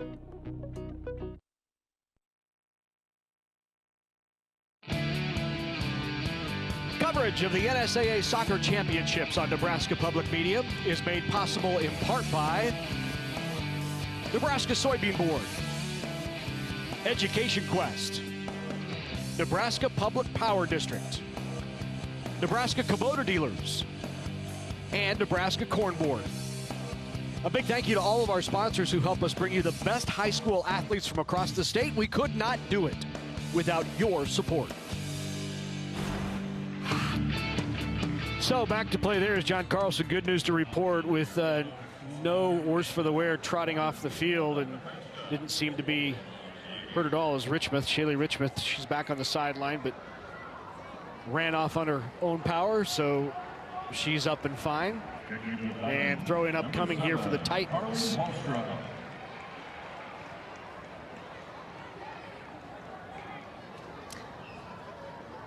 Yeah, halfway through the second half, 20 minutes left.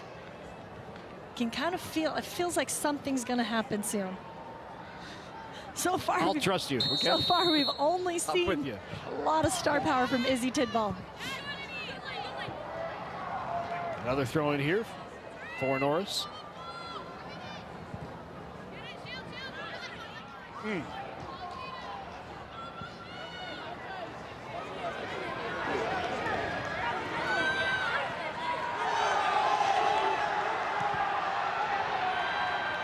This is one thing that, you know, we talked about pregame was Skutt doesn't necessarily have any one major goal scorer. Right. They rely on a lot of different people to score goals. You know, they're very well balanced, but sometimes without that one person you can really rely on, it can kind of be challenging because everybody's kind of looking to somebody else to do it, to finish it.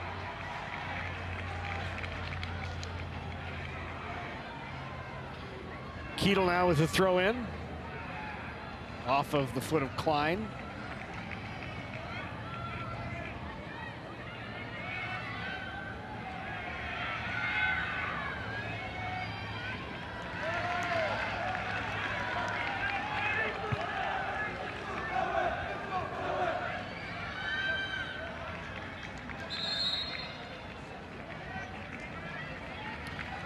Back into the game now for the Titans is Hayden Baker,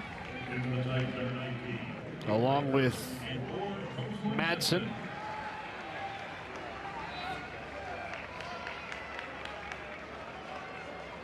That'll give Kohler and Finkner a break for the Titans.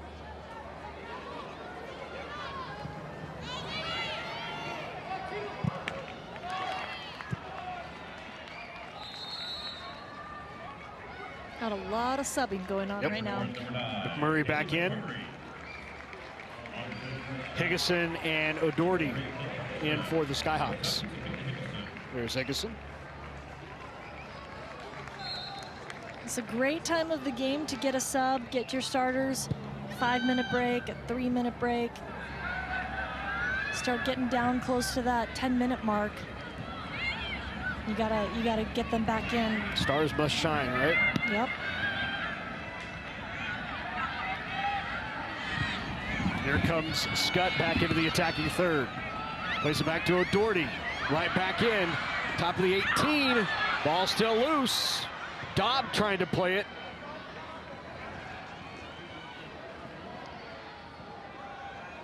Yeah, I'm just really impressed with this Norris defense. Yeah. I mean, they just swarm the ball.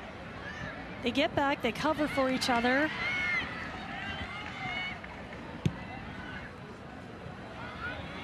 Doherty again. Sends it wide.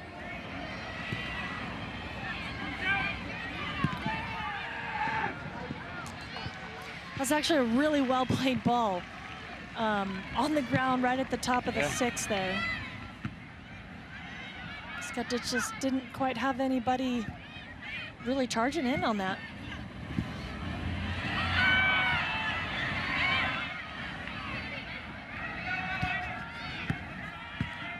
This is where Norris really needs to push some numbers up.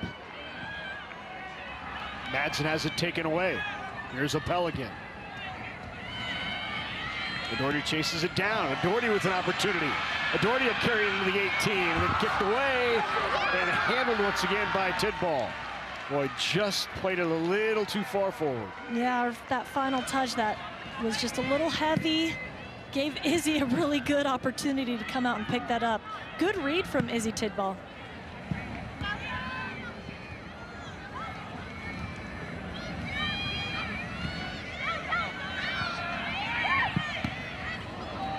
Ouch. Here's Dobb. Dobb shot out is wide. The shot had just a little bit of spin on it. If it had maybe a touch more, might have been able to curl into that far post. On the pitch for Skutt. Number 14, Josie Tababa, and 20. Josie Tababa into the game now for Skutt. She'll come in for Caroline Dobb, who took that last shot.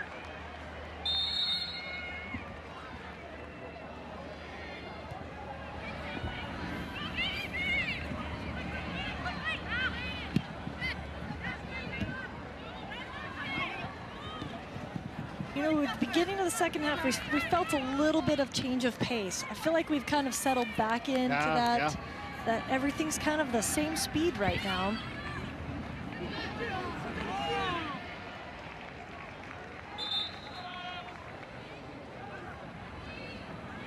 In for Norris, number 2, Allie Kohler.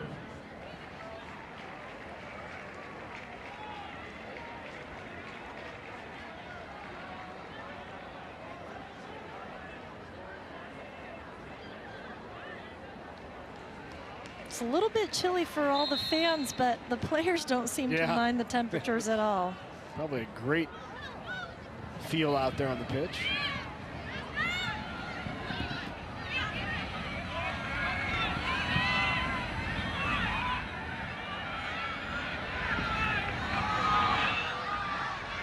Merkel drops it off, and then Skutt gets it back. Higginson with it.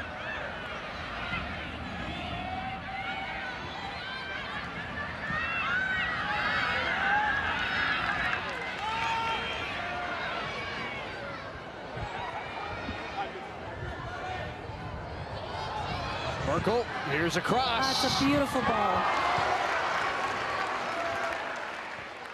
Tidball there once again. Yeah, she's really covering these crosses well. I'd love to see Skutt kind of change it up a bit. They're sending the same crosses in every time, and we're not seeing more aggressive runs to get on the ends of those crosses. So if you're not going to have players get deep on those runs, then you've got to change your service and pull it out a little bit deeper. Maybe drop it on the ground at one point, drive it on a slot. Something, I think, to change it up a little bit, just test Izzy in a different way. She's been really tested well tonight, and she's lived up to all of it so far. Kaylee Miller back into the game as you take a look at Kennedy Sullivan. Coming off the pitch is Ella Klein for the Titans.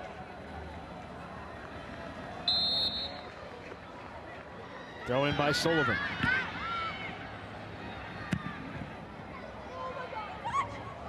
The 18, left foot, and handled there by Maddie Meyer. Yeah, well done from Maddie Meyer there. You know, sometimes in these games when you don't get a lot of action, it can be hard to stay mentally engaged. And you know, the Skutt goalkeepers tonight are doing a really good job of that.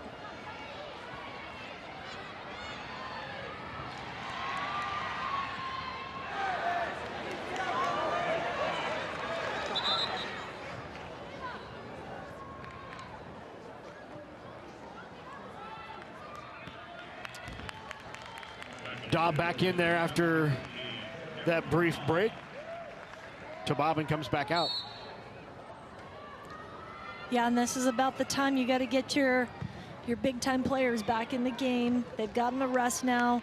Now it's time to shine. I mean, this is not a game you want to take into overtime, especially not a shootout. Right. I mean, Norris won 2 games to get here, both on shootouts. That's right. Talked to Coach Tolero about that and how much time they spend in practice on preparing mentally as well as physically for those late game opportunities. Yeah. overtime opportunities. They've paid off twice down here at State. Inside 12 minutes to go. Well, I would definitely take Izzy Tidball in a shootout. Yeah, right? Just with what I've seen tonight. Corner upcoming. Let's go down to Anna. Well, Larry, you kind of alluded to conditioning there and preparation at this point of the season. It's so important, and that usually starts all the way back in the winter for a lot of these teams. And Norris actually brought in members of the National Guard to run 2-a-day practices for the first week of the season. They did workouts in the school gym, and coach said it tested the adversity of the team, and you can see it on the field now. Great opportunity there on the corner kick by Appel, and once again, Tidball punches it out. Another big-time save right here.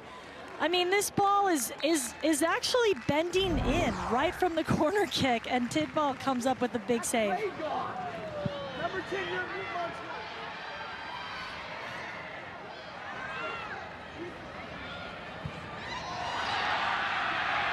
it's a great tackle.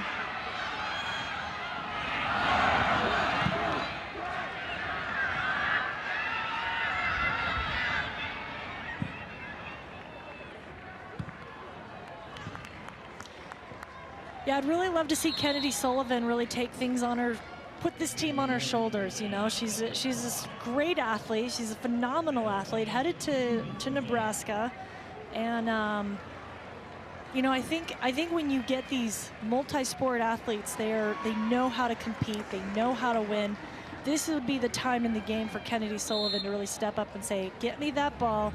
I'm going to figure out a way to make this happen."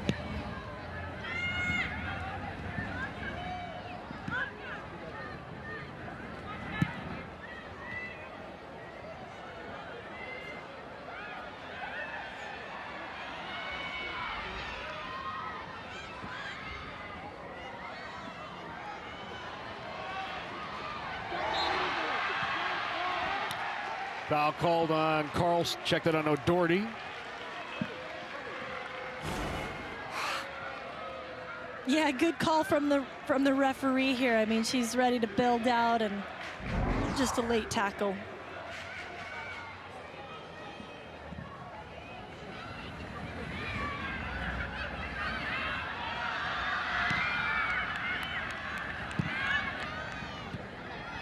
This Skyhawk defense has been tough to penetrate tonight. It's gonna feel it's gonna happen on a big through ball or a switch or breakaway, something. So we're inside 9 minutes now here in the game. No score in this Class B title tilt.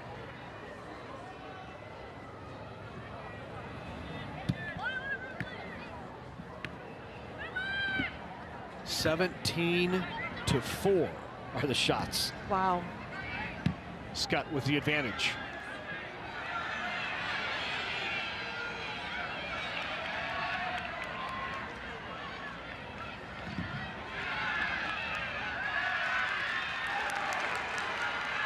Douglas will throw it in.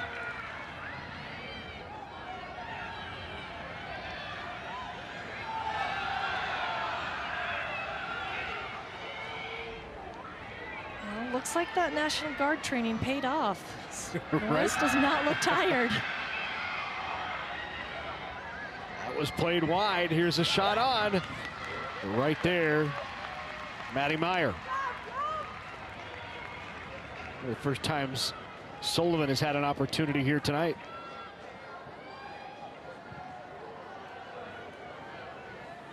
Yeah, she may have had a little bit more time and space, but I think she just was like, hey, let's, you know, if I'm her, I'm like, we haven't really put anything on frame yet. Let's test this out, see how Maddie does in there.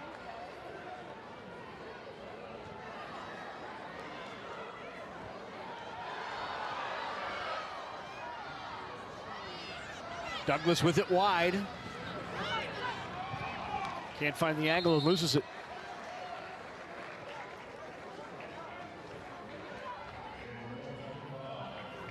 Really nice job there by Grace Kohler for the Titans.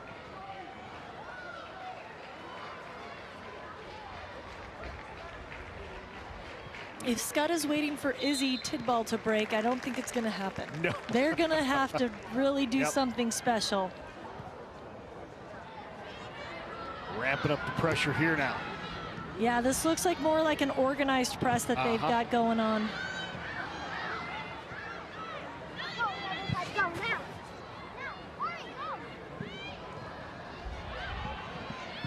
Shot on, just over the top of the crossbar.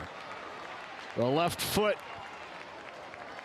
of Lakin Appel, just a bit high.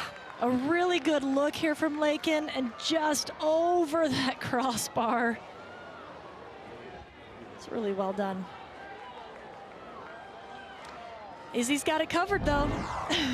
Her hand, her extension is really phenomenal.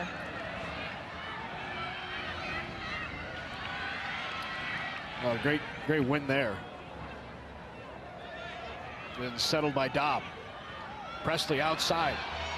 Here is McCain. McCain looking to cross. She'll take it into the 18. McCain right on Tidball.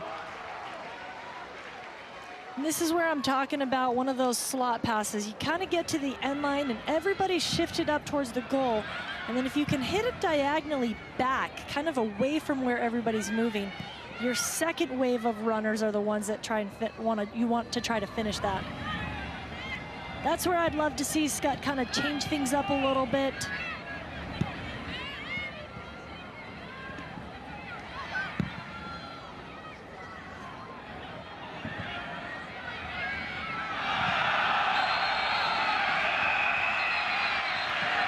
Foul called there on Merkel. He's not pulling out his cards, but he's definitely giving her a warning. Yep. Again, not a bad area to foul. I mean, this is what we call smart fouls. If you can slow the play down at the middle of the field, not even allow them to get into let them get close to your goal. You know, that's what we consider a smart foul. It allows everybody to get numbers back. So here's Grace Kohler with the free kick.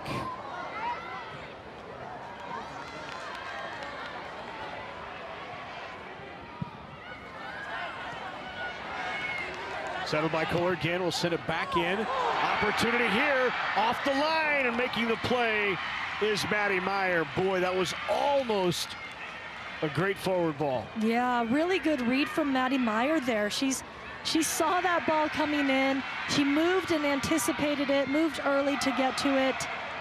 Really good chance. Keep trying to find Sullivan on some sort of through ball.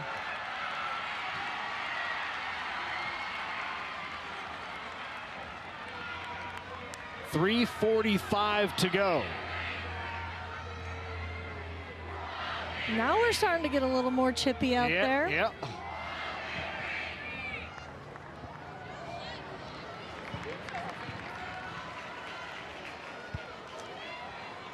At this point, anything becomes essentially a golden goal.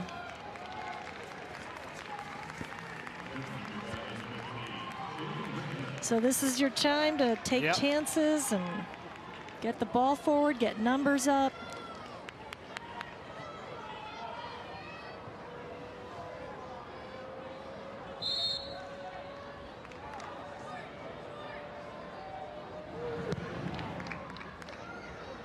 I'm not sure how many games Skutt has taken into overtime, has gone into overtime, but we know Norris is familiar with overtime.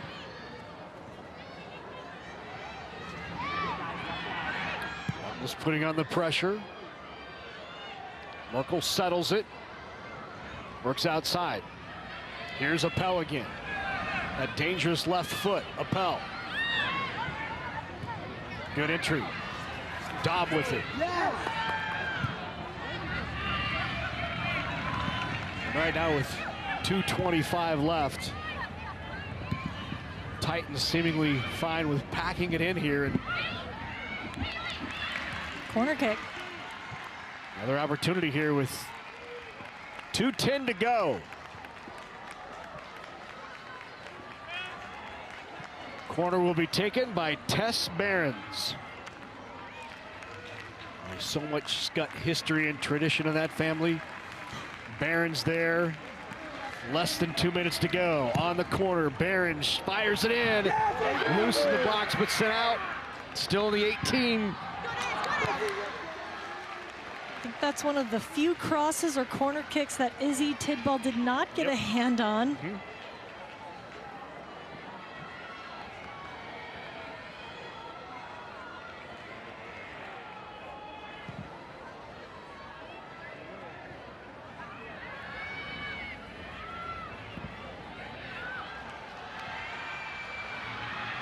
Good speed here by Kennedy Sullivan.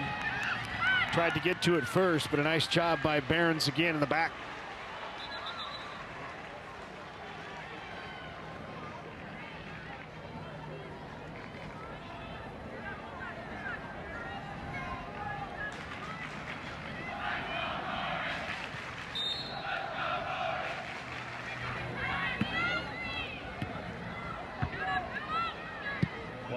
One minute remaining.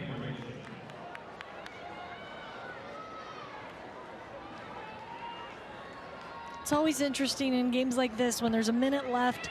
Some players really step up and amp up their play, and others are just content to go into overtime.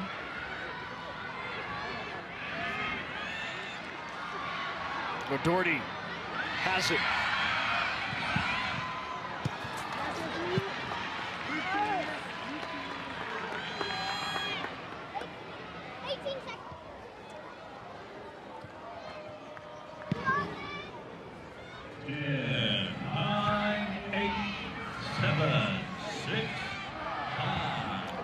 Fires that in, and that's going to do it. We've got overtime in the Class B state championship. 0-0, Norris and Skutt.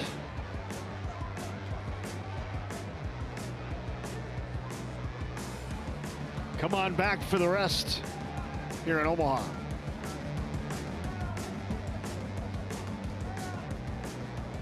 Oh, we had a whistle.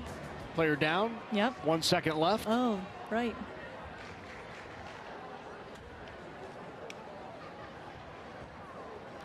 So we'll quickly get rid of that second.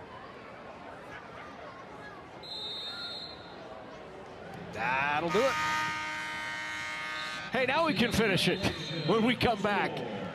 Here at Morrison Stadium in Omaha, no score between Skutt and Norris.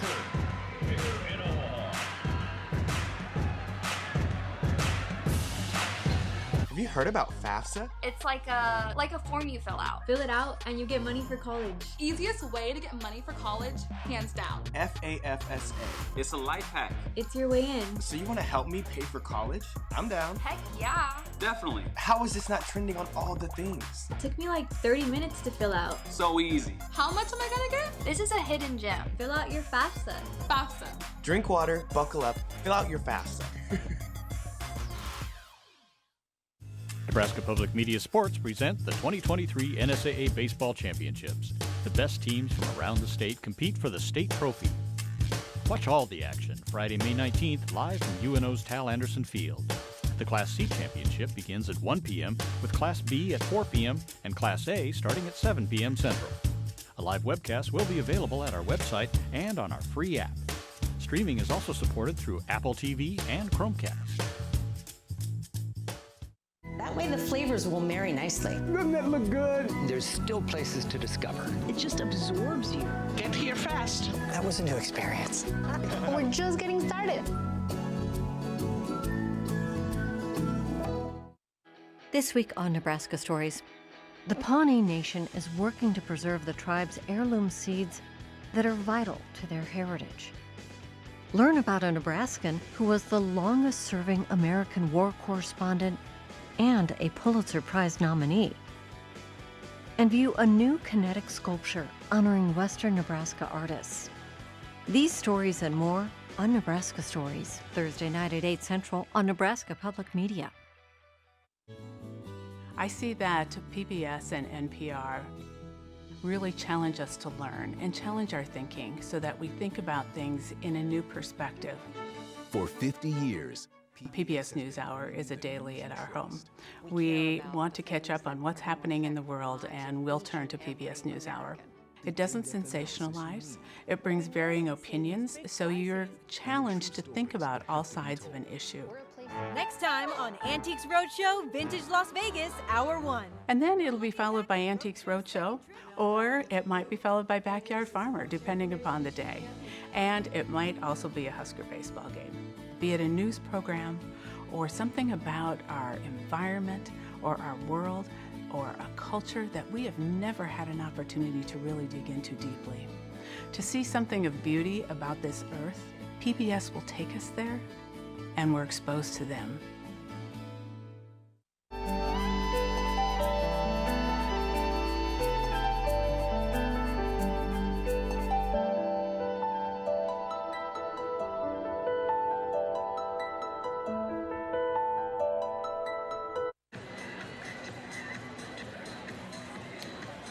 Well, Nebraska Public Media Sports presents the 2023 NSAA Baseball Championships. The best teams from around the state compete for the state trophy this Friday. You can watch all of the action live from UNO's Tal Anderson Field. The Class C championship begins at 1, Class B at 4, Class A will begin at 7 p.m. if everything stays on time. Live webcast also available at our website and our free app.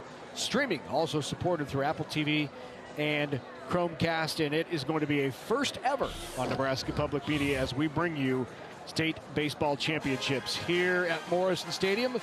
This is what we have. Titans have been outshot, outshots on goal, out-cornered, out time of possession, but here we go. We got overtime. Well, you know, and we knew Skutt was going to be the favorite going into this. I don't think we knew just how good Izzy Tidball was going to be. But the thing that's interesting to me is the time of possession is actually very close to even. Hey, for those of you who've been looking for Spanish captions, which we had hoped would be available for this broadcast, just want to let you know we're having challenges with the closed caption, the Spanish captions, so we apologize for the technical difficulties, but guess what is back? Backyard Farmer for another season. The longest running program in public television history is back. It's Backyard Farmer every year from spring to fall. See a panel of extension specialists help you answer questions about disease, turf, fruits, vegetables, my garden, my lawn. Would love for them to come out and take a look at my lawn if they have some time, maybe make a special segment. Larry Putney's lawn challenges, which occur every year. Backyard Farmer, Thursday night, 7 Central on Nebraska Public Media. It's got my curiosity piqued. I'm going to have to check out Backyard Farmer. I mean, it's my favorite Nebraska Public Media show that's not sports. Yeah? Yeah. Love it. All right, trying to get into it. The Titans here in force as we head to overtime, 10 minutes. Well, the student sections are sure excited about overtime.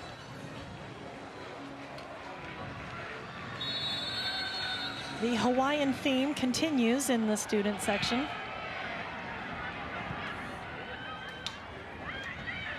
Early pressure by O'Doherty. O'Doherty with it. O'Doherty tries to chip it over the head of Tidball.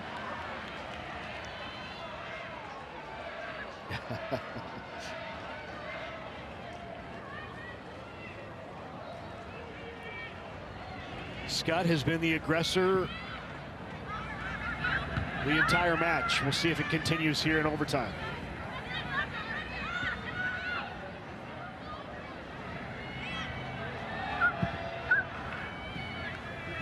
Kohler clears it away. Barons sends it back in. Yeah, 18 shots in regulation is a pretty high number. I think it was 9 of those were on goal, or at least 9 saves that Izzy Tidball had to come up with. You know, typically those are pretty good stats for getting a goal in. But it just takes one. Right. Especially right now.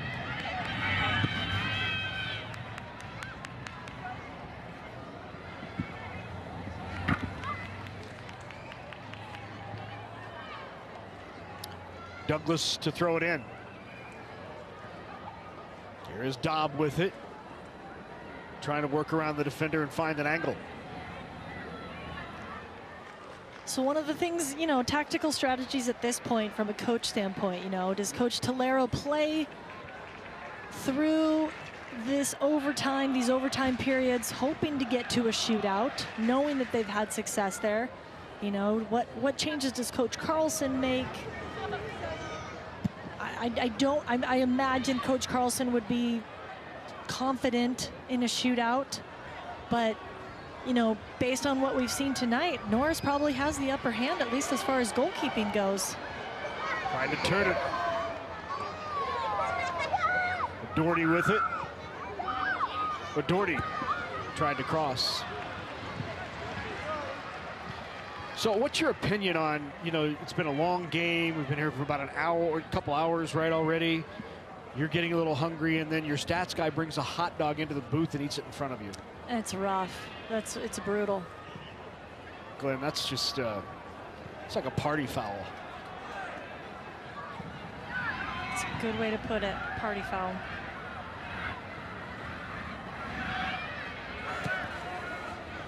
Do we have any yellow cards?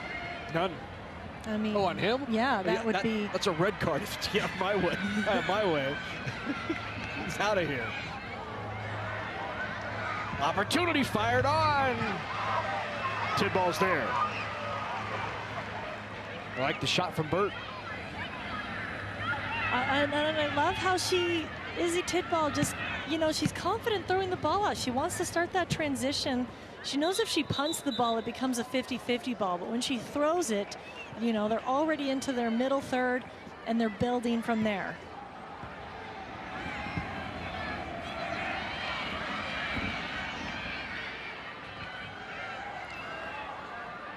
Skutt is having kind of a tendency right now. They're looking to play a little more directly than they were previously. A lot of traffic in the middle third, right? Mm-hmm. And you know, playing direct, there's nothing wrong with that, but you do have to have forwards who are willing to run hard, make those aggressive runs to get behind the defensive line, in front of the defensive line. So if they're gonna change some tactics here, I'd love to see some changes from those front runners.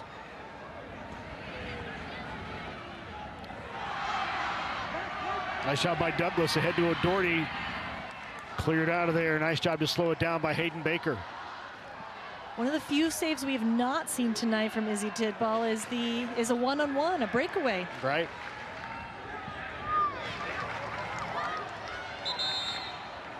Doherty lost it.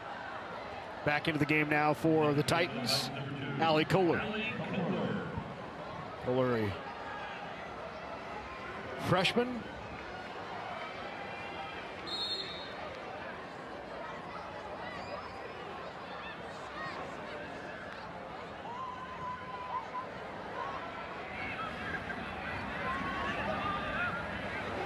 Good take by Dobb. Play it back to Dobb. Dobb will cross. Tried to cross to the far post. Kane is there. Kane tries to play it in.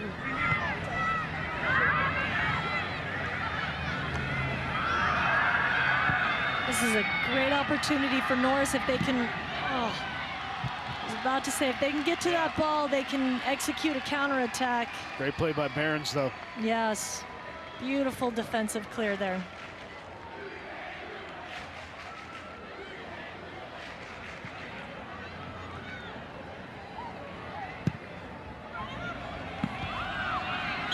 Offsides.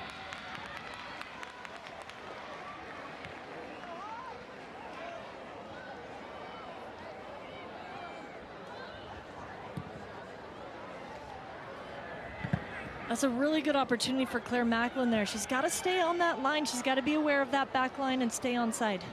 O'Doherty out to Presley. Here comes Presley. Presley with a cross still there for O'Doherty, but cleared away. See, this is what shocks me, is Skutt is getting these opportunities and crossing amazing balls, and there's nobody in the box.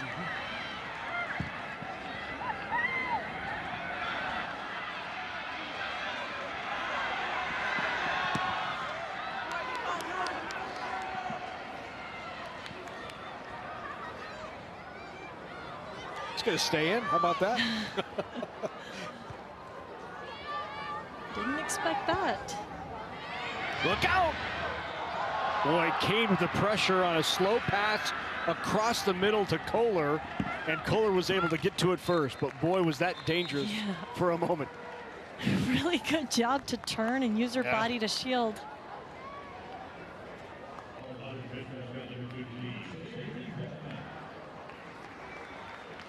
The hot dog is gone, so we don't have to suffer through the smell anymore, in case you're curious. What a beautiful use of her body to turn and shield the ball from the oncoming player. That's how you do it, kids.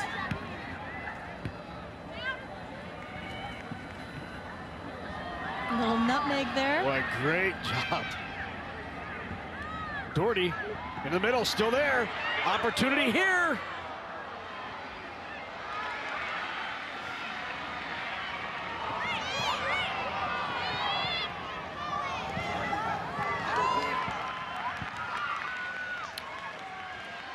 Corner upcoming for the Skyhawks.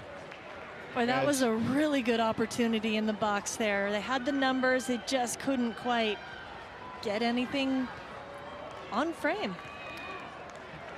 Under 2 minutes now here in overtime 1. This will be the 10th corner kick for Skutt. Fired in and cleared out.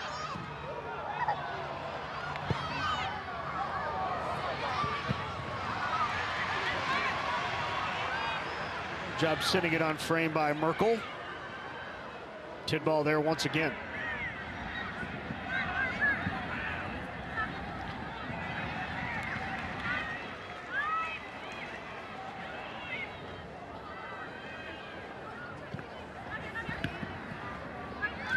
Well, Skutt's had a lot of crosses, a lot of corner kicks, but you know, statistically, that's one of the hardest ways to score.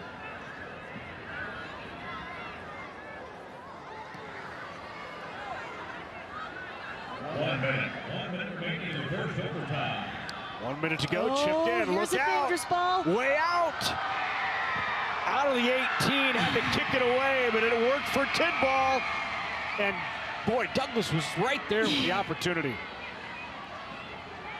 I didn't know how Izzy was going to handle that. I mean, she's out of the box, she doesn't have her hands, and she still managed to come up with the ball and clear it with her feet. Here's Kane. Kane will carry it in.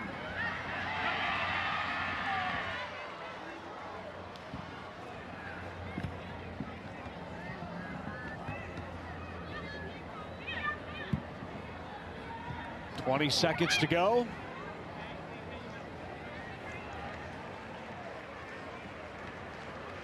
That should do it here for OT1.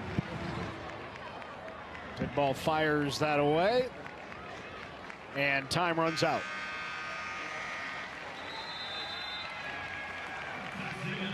What do you think? I actually thought that little chance here at the end, I thought that was going to be it. That was big. Izzy Tidball continues to surprise me and impress me.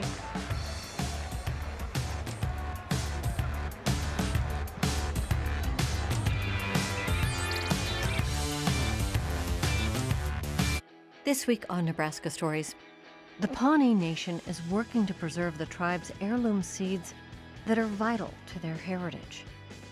Learn about a Nebraskan who was the longest-serving American war correspondent and a Pulitzer Prize nominee. And view a new kinetic sculpture honoring Western Nebraska artists. These stories and more on Nebraska Stories, Thursday night at 8 Central on Nebraska Public Media. I'm Kay McKenzie from Beatrice, and I watch, listen, and support Nebraska Public Media.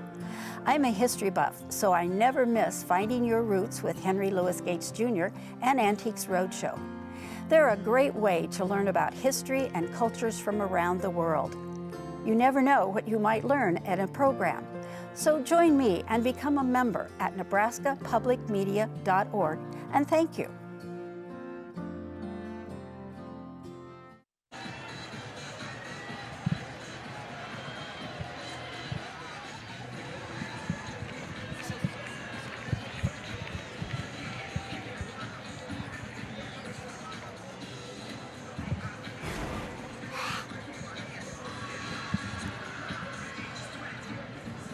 Back here at Morrison Stadium in Omaha, we head to OT number 2 between Skutt and Norris.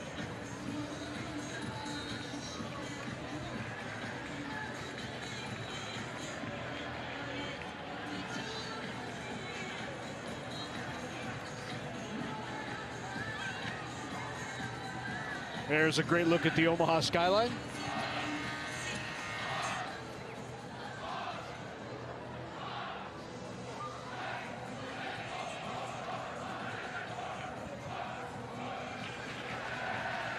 Great area down here. Campus of Creighton University, Morrison Stadium, terrific facility here for these state championships. They talked about it earlier, but it is so cool for these high school kids to get to play right in this environment. I mean, we always get good crowds at these games. Like you said, it's a great facility. It's one of the best soccer facilities in the nation. And for high school players to get to participate on this field is a great opportunity.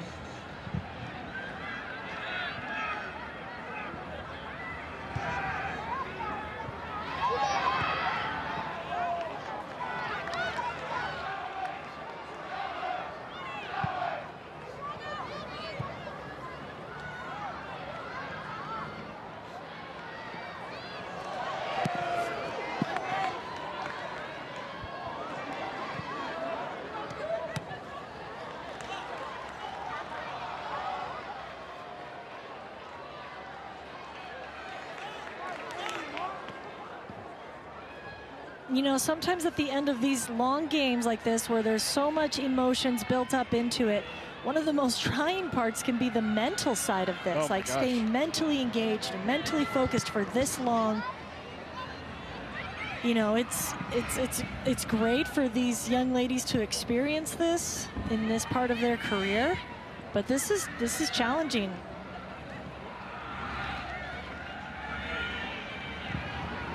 Good cross. Nice job defensively to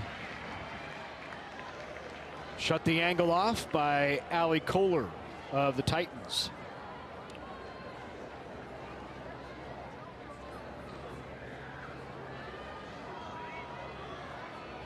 You can see one tactical shift that Norris has made is when Skutt started doing that organized press. You've seen Norris adjust by now not building out, not using their goalkeeper to build out, but playing a longer ball, trying to get over that first line of pressure.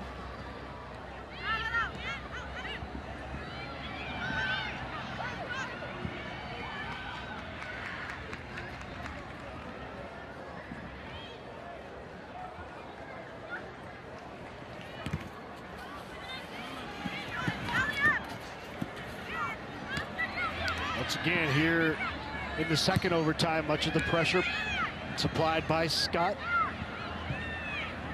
Go wide, here's Merkel with it. Merkel. Shot on. Ooh. Just wide and a great shot. Yeah, I think if I'm Coach Carlson, I'm telling my players the same thing. Start shooting lower and let's see what happens. Boy, that just missed. Just barely wide. We know Izzy Tidball has a really good extension on those high balls. She's getting everything high. So great coaching tip right now is, hey, let's shoot low. Let's see what happens. We change up our shot. Contact there. We're gonna have a foul and a yellow card is gonna be called on Douglas. So Presley Douglas draws the yellow, first yellow of the game. And this is a high school rule that if you receive a yellow card, you must leave the field immediately. You can come back in immediately also. And I think probably he's had some conversations with players on the field previously. So when you get a verbal warning, follow up, you have to kind of follow up with a card after that. Cam Kastner in there for Douglas.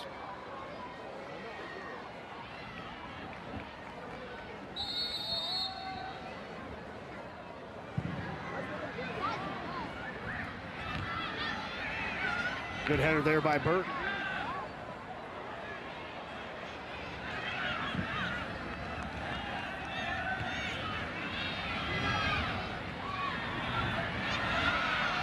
Trying to go wide with it.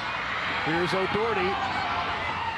O'Doherty with the cross and headed back. And a good clear.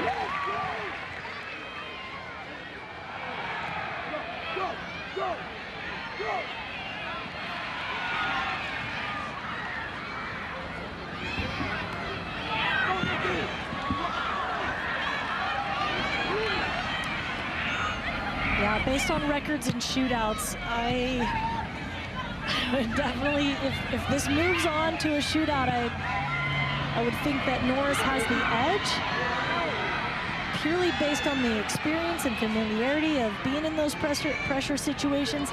I'm sure Coach Carlson is thinking about that same thing right now. Near post.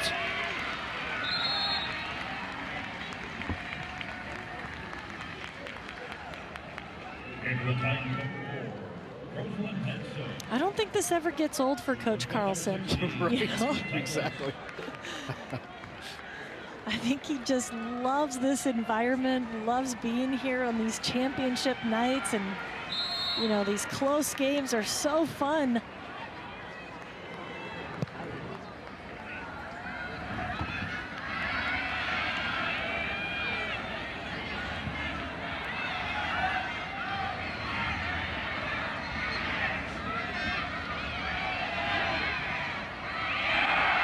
Got a handball there. It did. Was it called? It was not. Wow. Everybody saw that. Not called. Yeah, you know, sometimes that's where the linesman has a better view, and he must have missed it as well. But everybody up here in the stands. Well, you saw the play just stop, right? It definitely popped. Yeah, definitely popped up. You know, wasn't intentional, but it was advantageous, which means that it should be called if the referee sees it. And that's always kind of the caveat. If the referee doesn't see it, can't call it.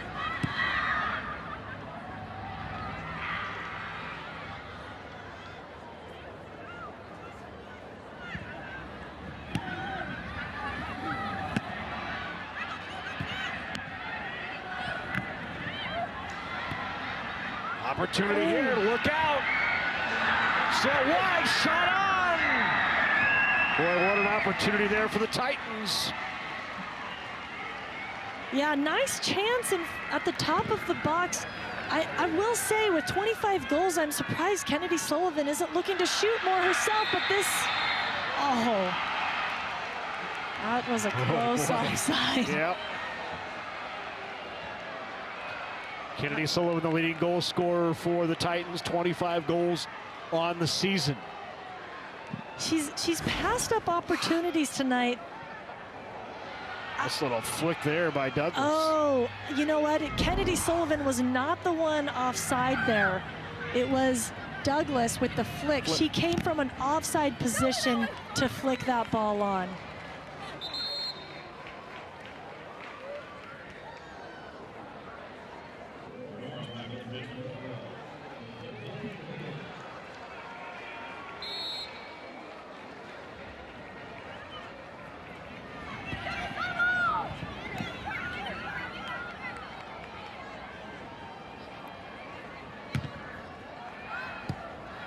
Well, you'd think Skutt would be starting to get a little bit desperate here.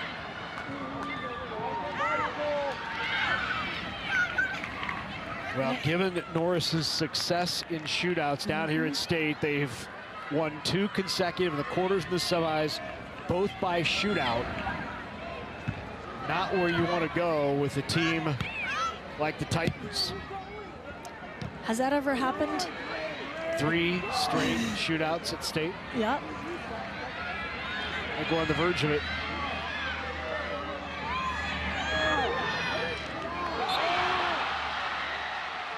Foul there. Called on Kastner. You know, we were talking about this being a tame game earlier with not many fouls, and I think we've easily doubled the number of fouls. Yep. Just in overtime that we had throughout the entire game. Look out again. Giving chase in there is Keetle, and Keetle can't catch up to it for Norris. Here's a quick throw in by Klein.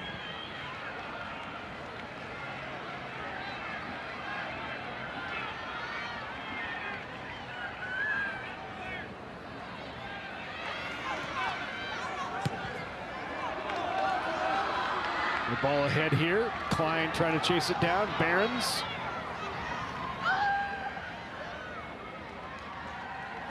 Inside 130. Kane lost possession.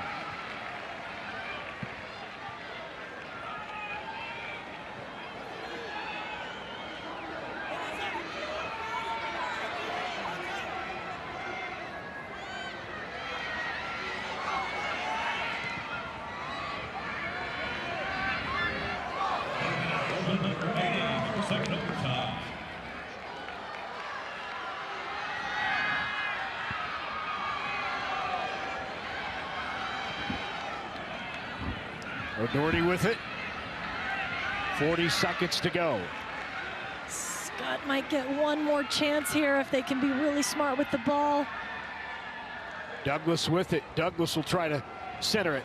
Corner kick upcoming. 30 seconds to go. Douglas will take it back. Opportunity here for Skutt. I'd do a short corner if I'm Skutt right now. Quickly racing in is Appel. Lakin Appel is going to take it. 15 seconds to go. Appel, corner kick in. Great save, and why not one more time? Izzy Tidball comes up with the save. He does it again. And that is going to do it. We are headed to a shootout.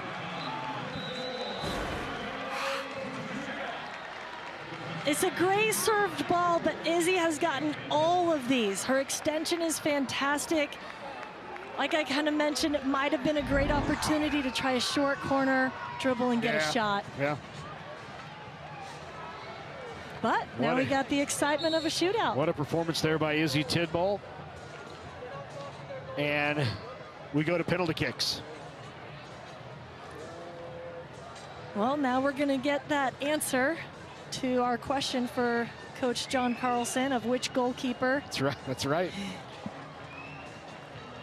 He kind of steered clear. He didn't give us a clear answer. Which, I mean, he's got confidence in both goalkeepers, right? Maddie and McKenna. I think he really believes in both of them. But at this point, you have to make a decision. Only one of them can be in goal at this point. Looks like he's going with Maddie.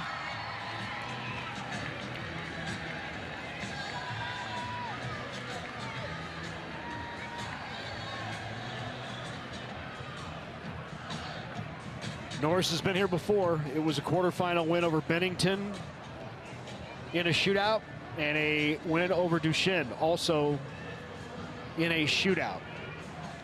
So it is a Norris Titans team that has been here.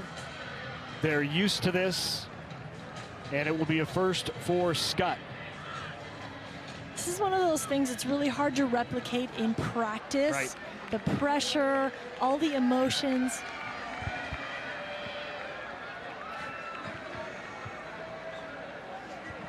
Yeah, so this is one of those things that's really difficult to replicate in training.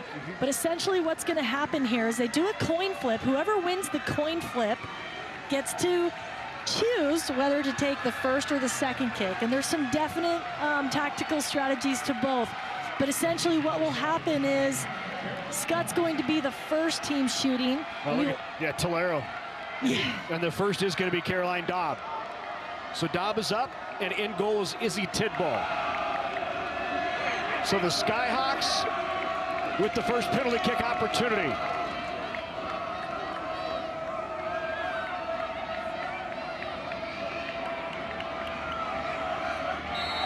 Here's Dobb. Got it. Big one for Skutt to open it up.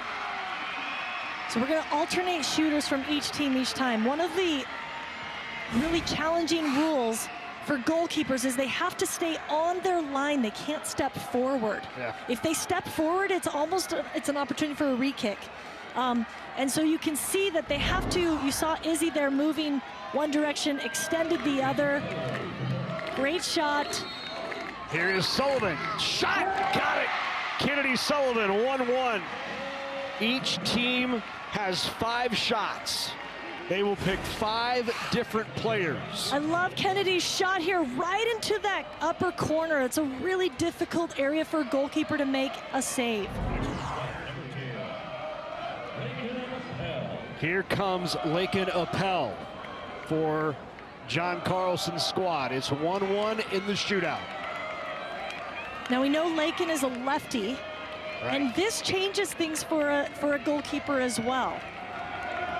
They have to guess a little bit different than they do with a right-footed shooter. Lakin Appel puts it through easily.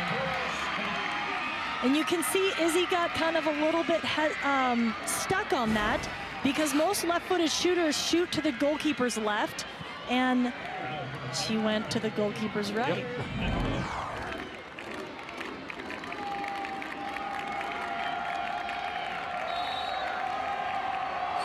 Shot and saved! Big save for Skutt! McKenna Mann shut it down.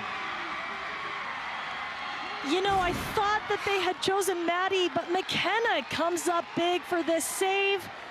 Not a great penalty kick. It's not the spot she was hoping for. You really got to find those corners. So now Addison Burt.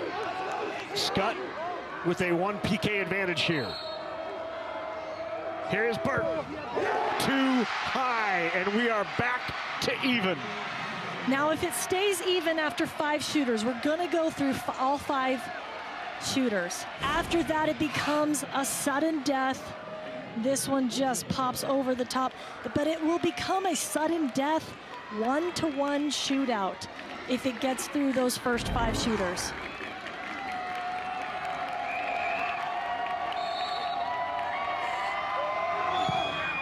Too high. Another miss for Norris. A little high for Wilkinson. Opportunity here.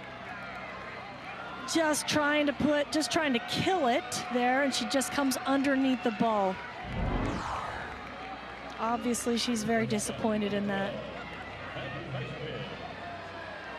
Maggie Reesberg now with the opportunity. 10 ball and goal again. Skutt got it. Skutt now with a 3-1 lead. This is a must make for Norris. And in comes Grace Kohler. That's a really well played penalty kick. You can see it hit the side netting there. Izzy, great extension, but when the ball is going into that side netting, it's almost impossible for most goalkeepers to get those. Must make for Norris. Gotta have it. No! And that's it! For the 3rd consecutive year, the Skyhawks are state champions.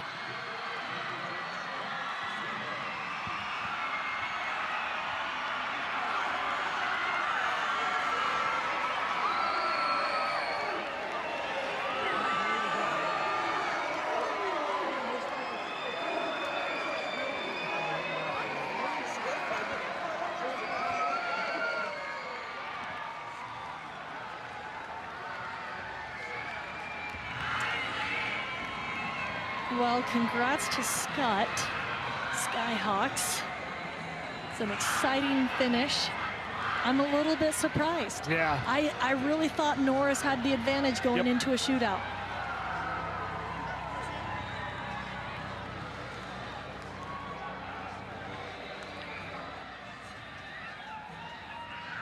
Seven consecutive years into a state final for Skutt, and they have now won 3 in a row.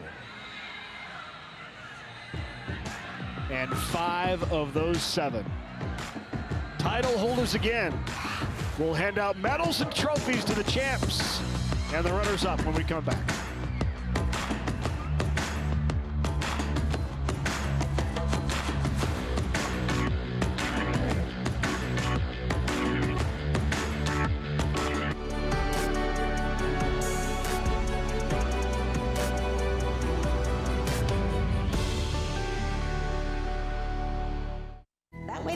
flavors will marry nicely. Doesn't it look good? There's still places to discover. It just absorbs you. Get here fast. That was a new experience.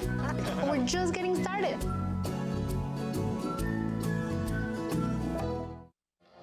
Nebraska Public Media is proud to bring FNX First Nations Experience to its channel lineup.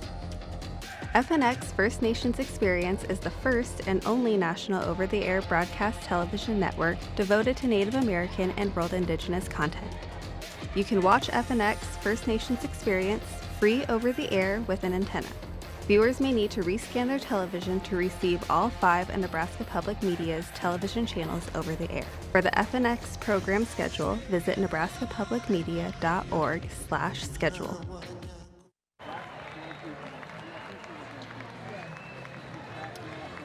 Back here at Morrison Stadium in Omaha, I want to remind you that if you would like a DVD copy of the NSAA Soccer Championships, just give us a call, 800-868-1868, or you can visit nebraskapublicmedia.org. $19.95 plus shipping and handling. You can relive all of the excitement from this year's championships for years to come. This one went to penalty kicks, and Skutt came out on top 3-1 on the PKs.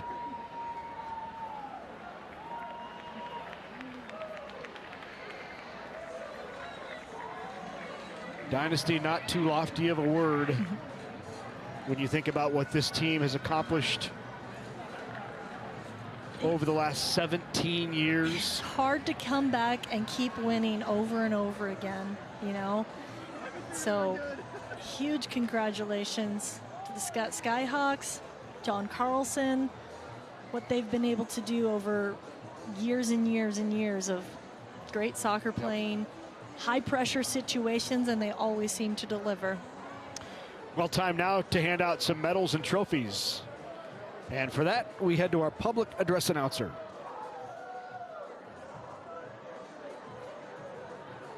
And now, ladies and gentlemen, we direct your attention to midfield.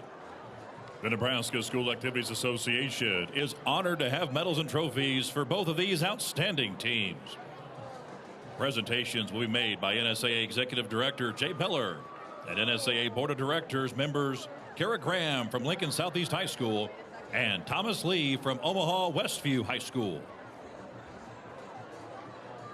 Here are the awards for the 2023 Class B runner-up, Norris High School. Will head coach Arnold Tolero and your assistants please step toward the middle of the field to present the silver medals to each member of your team. Players, as your name is called, please come forward and receive your medal. And now, here is the 2023 NSAA Class B runner-up trophy. Congratulations, Norris High School. And for the players, number 1, Kennedy Sullivan. Number 2, Allie Kohler. Number 3, Izzy Schmidt. Number 4, Rosalind Madsen. Number 5, Haley Finkner. Number 6, Paige Butterfield. Number 7, Carly Wallstra. Number 9, Haley McMurray. 10, Ella Klein. Number 12, Nicole Keatle. 13, Delaney Harper. Number 15, Addison Greenfield. 17, Tessa Tolero. 18, Olive Wasser. Number 19, Hayden Baker. Thank you so much, Capitan. 20, Claire Macklin. Good battle. You played a great game. 26, Kaylee Miller. 27, Dana Kepke. 28, Alexis Jansa. 29, Peyton Wilkinson. 31, Kate Carney. 34, Grace Kohler. 35, Izzy Tidball.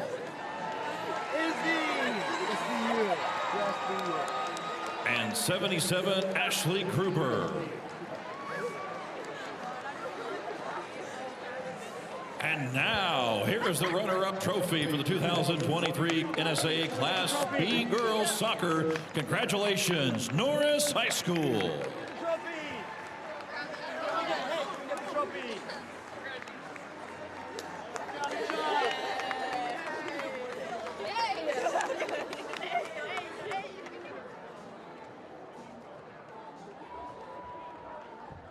And now to the 2023 Class B champions, Skutt Catholic High School.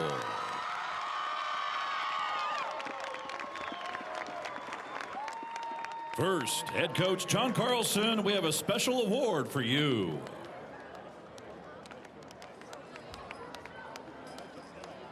Coach, would you and your assistants please present the gold medals to members of your championship team? 00, Mackie Meyer. Number 0, McKenna Mann. Number 1, Hannah McWilliams. Number 2, Corinne Merkel. 3, Reagan Ulner. Number 4, Lucy Curran. 5, Anik Allen. Number 6, Sydney Schramm. Number 7, Sophia Higgison. Number 8, Kate Carlson. Number 9, Delaney O'Doherty.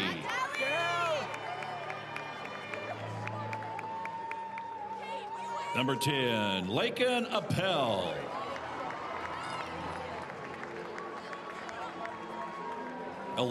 Josie Osman.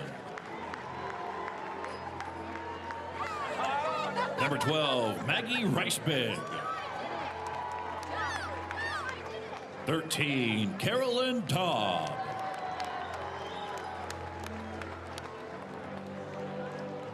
Number 14, Josie Tababan.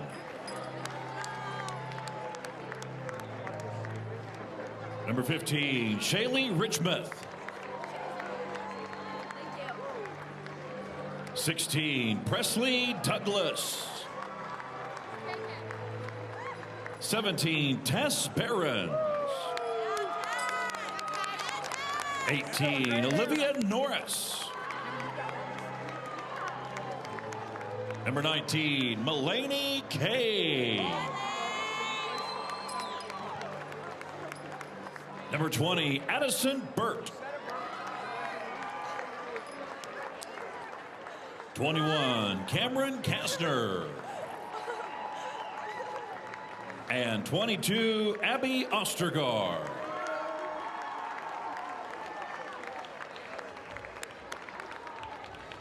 Presenting the team championship game ball from Farmers Mutual Insurance is Chris Bellwood, Vice President of Actuarial Services, to head coach John Carlson.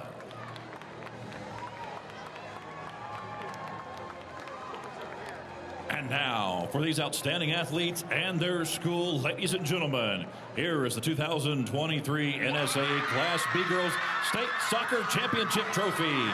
Congratulations to Omaha Skutt Catholic High School.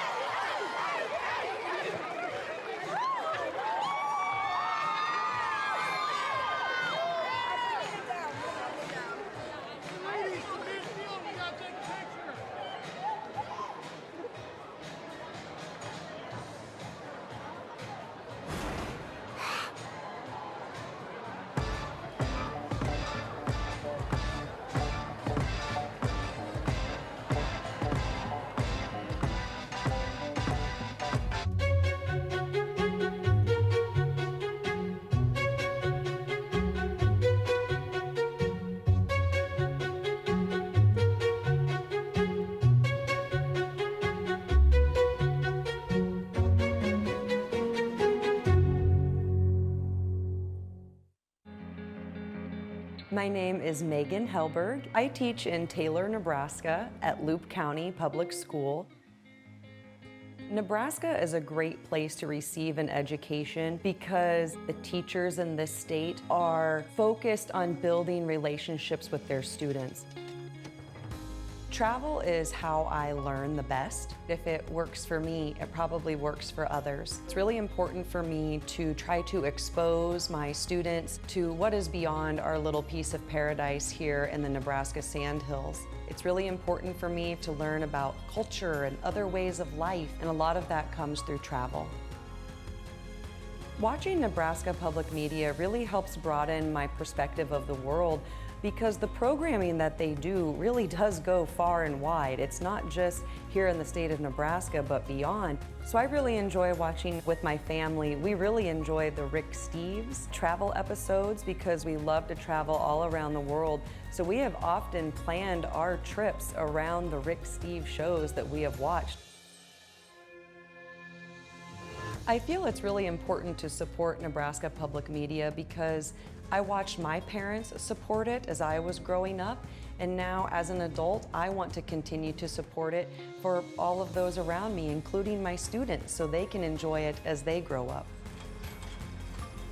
I am Megan Helberg from the Sandhills of Loop County, and I watch, listen, and support Nebraska Public Media.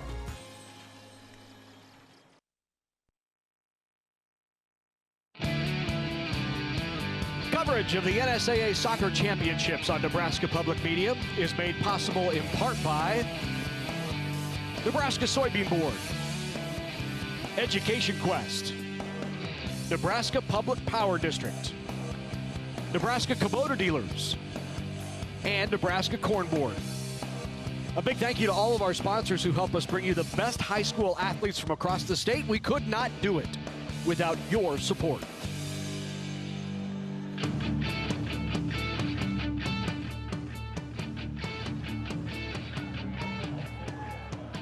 Skutt wins it in a shootout here with Tess Barons. Tess, as a senior, going out on a three-peat. What are the emotions? It's the best feeling a student athlete can have. I mean, you're out here supporting your faculty, your family, your friends. It's one of the best feelings you can have as an athlete. I talked to your coach before, and he said you shouldn't really be playing in this game. You're pretty banged up. Yeah. How much grit did it take out there? I mean, I did it for myself, and I did it for the team. I gave everything I got in my last game ever, but it took a lot out of me. I want to know how special this group of seniors are, because I saw the emotion, I saw the hugs. What do they mean to you? I mean, we were really tight. I mean, goalkeeper behind me is my best friend, and we played together since we were little. Carolina and Lakin were the OG 3, so we're all captains, and just like going out on top with them is one of the best feelings I can have. Congrats, and let's bring in that goalkeeper, McKenna Mann. McKenna, you had the huge save over in the shootout. What was going through your mind? You know, it's a lot of mixed emotions, but ultimately it was confidence and trust in my team and myself that we were going to pull through. How do you think this team came together throughout the season? At one point, you guys were 6-4. Yeah, it was honestly such an awesome thing to watch and be able to witness and be a part of, because like going into the season, like it wasn't what we expected, and the way we all came together and started connecting and everything clicked at the right time, it's amazing to watch and amazing to be a part of. McKenna, I want to ask you about your journey at Skutt. What has this time meant to you? It's been amazing. It's been crazy. Like, if you would have told me that this is what I would be experiencing when I went to high school, I would not believe you, because it's been crazy. And how about the emotion, hoisting that trophy up for one more time as a Skyhawk? It's amazing to go out that way. That's exactly what you want. And I'm so happy and I'm so proud of my team and myself, and I'm super grateful. McKenna, thank you so much for your time. Go enjoy it. Congratulations, Skutt Catholic on top of Class B one more time in the shootout. We'll be right back.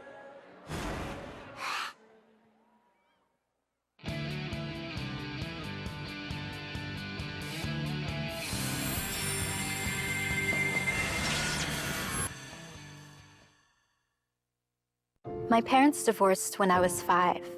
My family moved in with my mother's parents. My grandparents' house felt like the safe place, but then it wasn't. You never think it's gonna happen in your own home. He claimed to be a man of God, He built power to manipulate his family into silence. This silence ended with me. I knew I had to say something so that my niece would not be abused. Sunday night at 10:30 Central on Nebraska Public Media. Life is complicated enough. Why worry about what to do with your extra car? Skip the costs of maintaining it, storing it, insuring it, or renewing registration. Car repairs? Forget about it. Here's one easy solution to your car problem. Donate it to our station. It's fast, free, tax deductible, and if you donate, you're going to feel incredible knowing you're supporting quality programming. Interested? Just call this toll-free number or donate online. Thank you. Coming up on Austin City Limits. I'm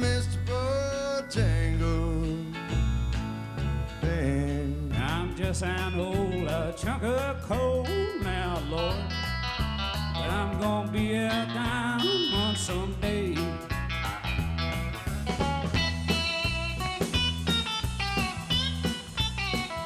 Saturday night at 11 Central on Nebraska Public Media.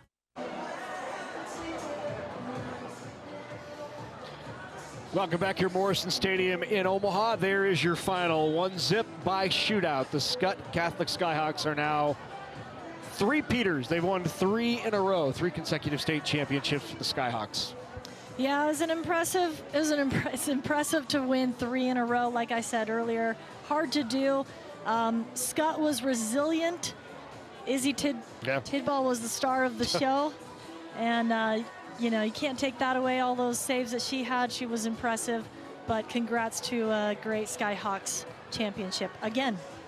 Well, already Lincoln Southwest and the Gretna Dragons on the pitch, getting ready for their Class A state championship, which will begin in about 15 minutes. Maybe we'll have action here from Memorial Stadium, or from Morrison Stadium for girls state championship soccer in Class A. Well, that's going to do it for Maren McCrary, Anna Bellinghausen, and the entire sports production crew. I'm Larry Putney. Thanks for watching the NSAA Soccer Championships on Nebraska Public Media. Class A coming your way momentarily on Nebraska Public Media.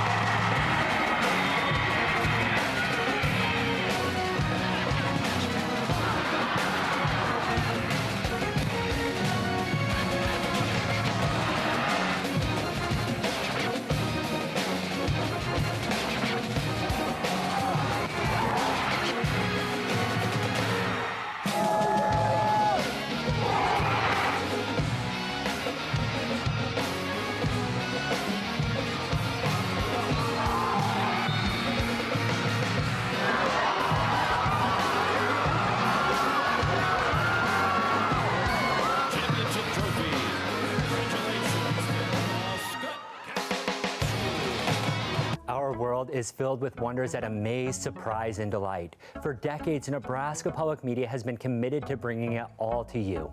While serving you with great public television and radio, our purpose is to be an invaluable source of news and inspiration, freely available to everyone. Give generously to help create a brilliant year of public broadcasting. Make your donation today at nebraskapublicmedia.org/donate or call 800-989-8236, and thank you so much for your support. Nebraska Public Media Sports present the 2023 NSAA Baseball Championships. The best teams from around the state compete for the state trophy. Watch all the action Friday, May 19th, live from UNO's Tal Anderson Field. The Class C Championship begins at 1 p.m. with Class B at 4 p.m. and Class A starting at 7 p.m. Central. A live webcast will be available at our website and on our free app. Streaming is also supported through Apple TV and Chromecast. Artists and musicians and people in the theater and documentary filmmakers. This is so rich. Hey guys, dive in. How do we deliver that experience? Now is the best time.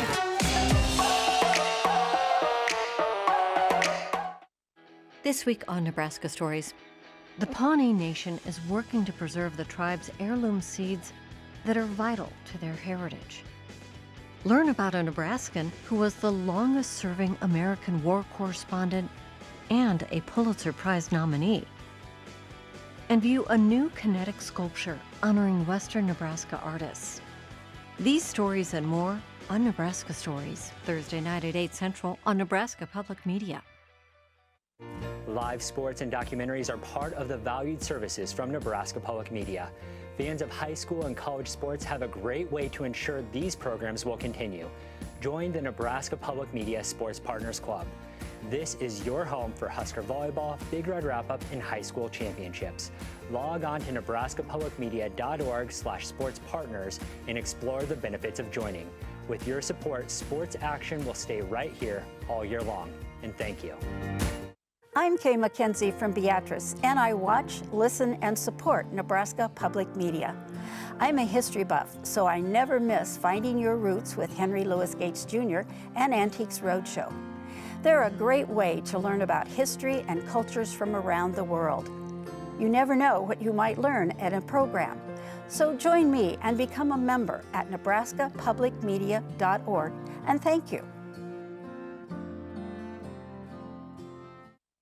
There's a place in the middle of America where we stand up and stand out, bringing light that illuminates the best ideas and brings change. Understanding the heart of learning comes from the heartland. Nebraska Public Media is yours, a space and community for everyone. We tell stories and amplify voices so that all can be heard, all from a place that we call home. This is Nebraska Public Media.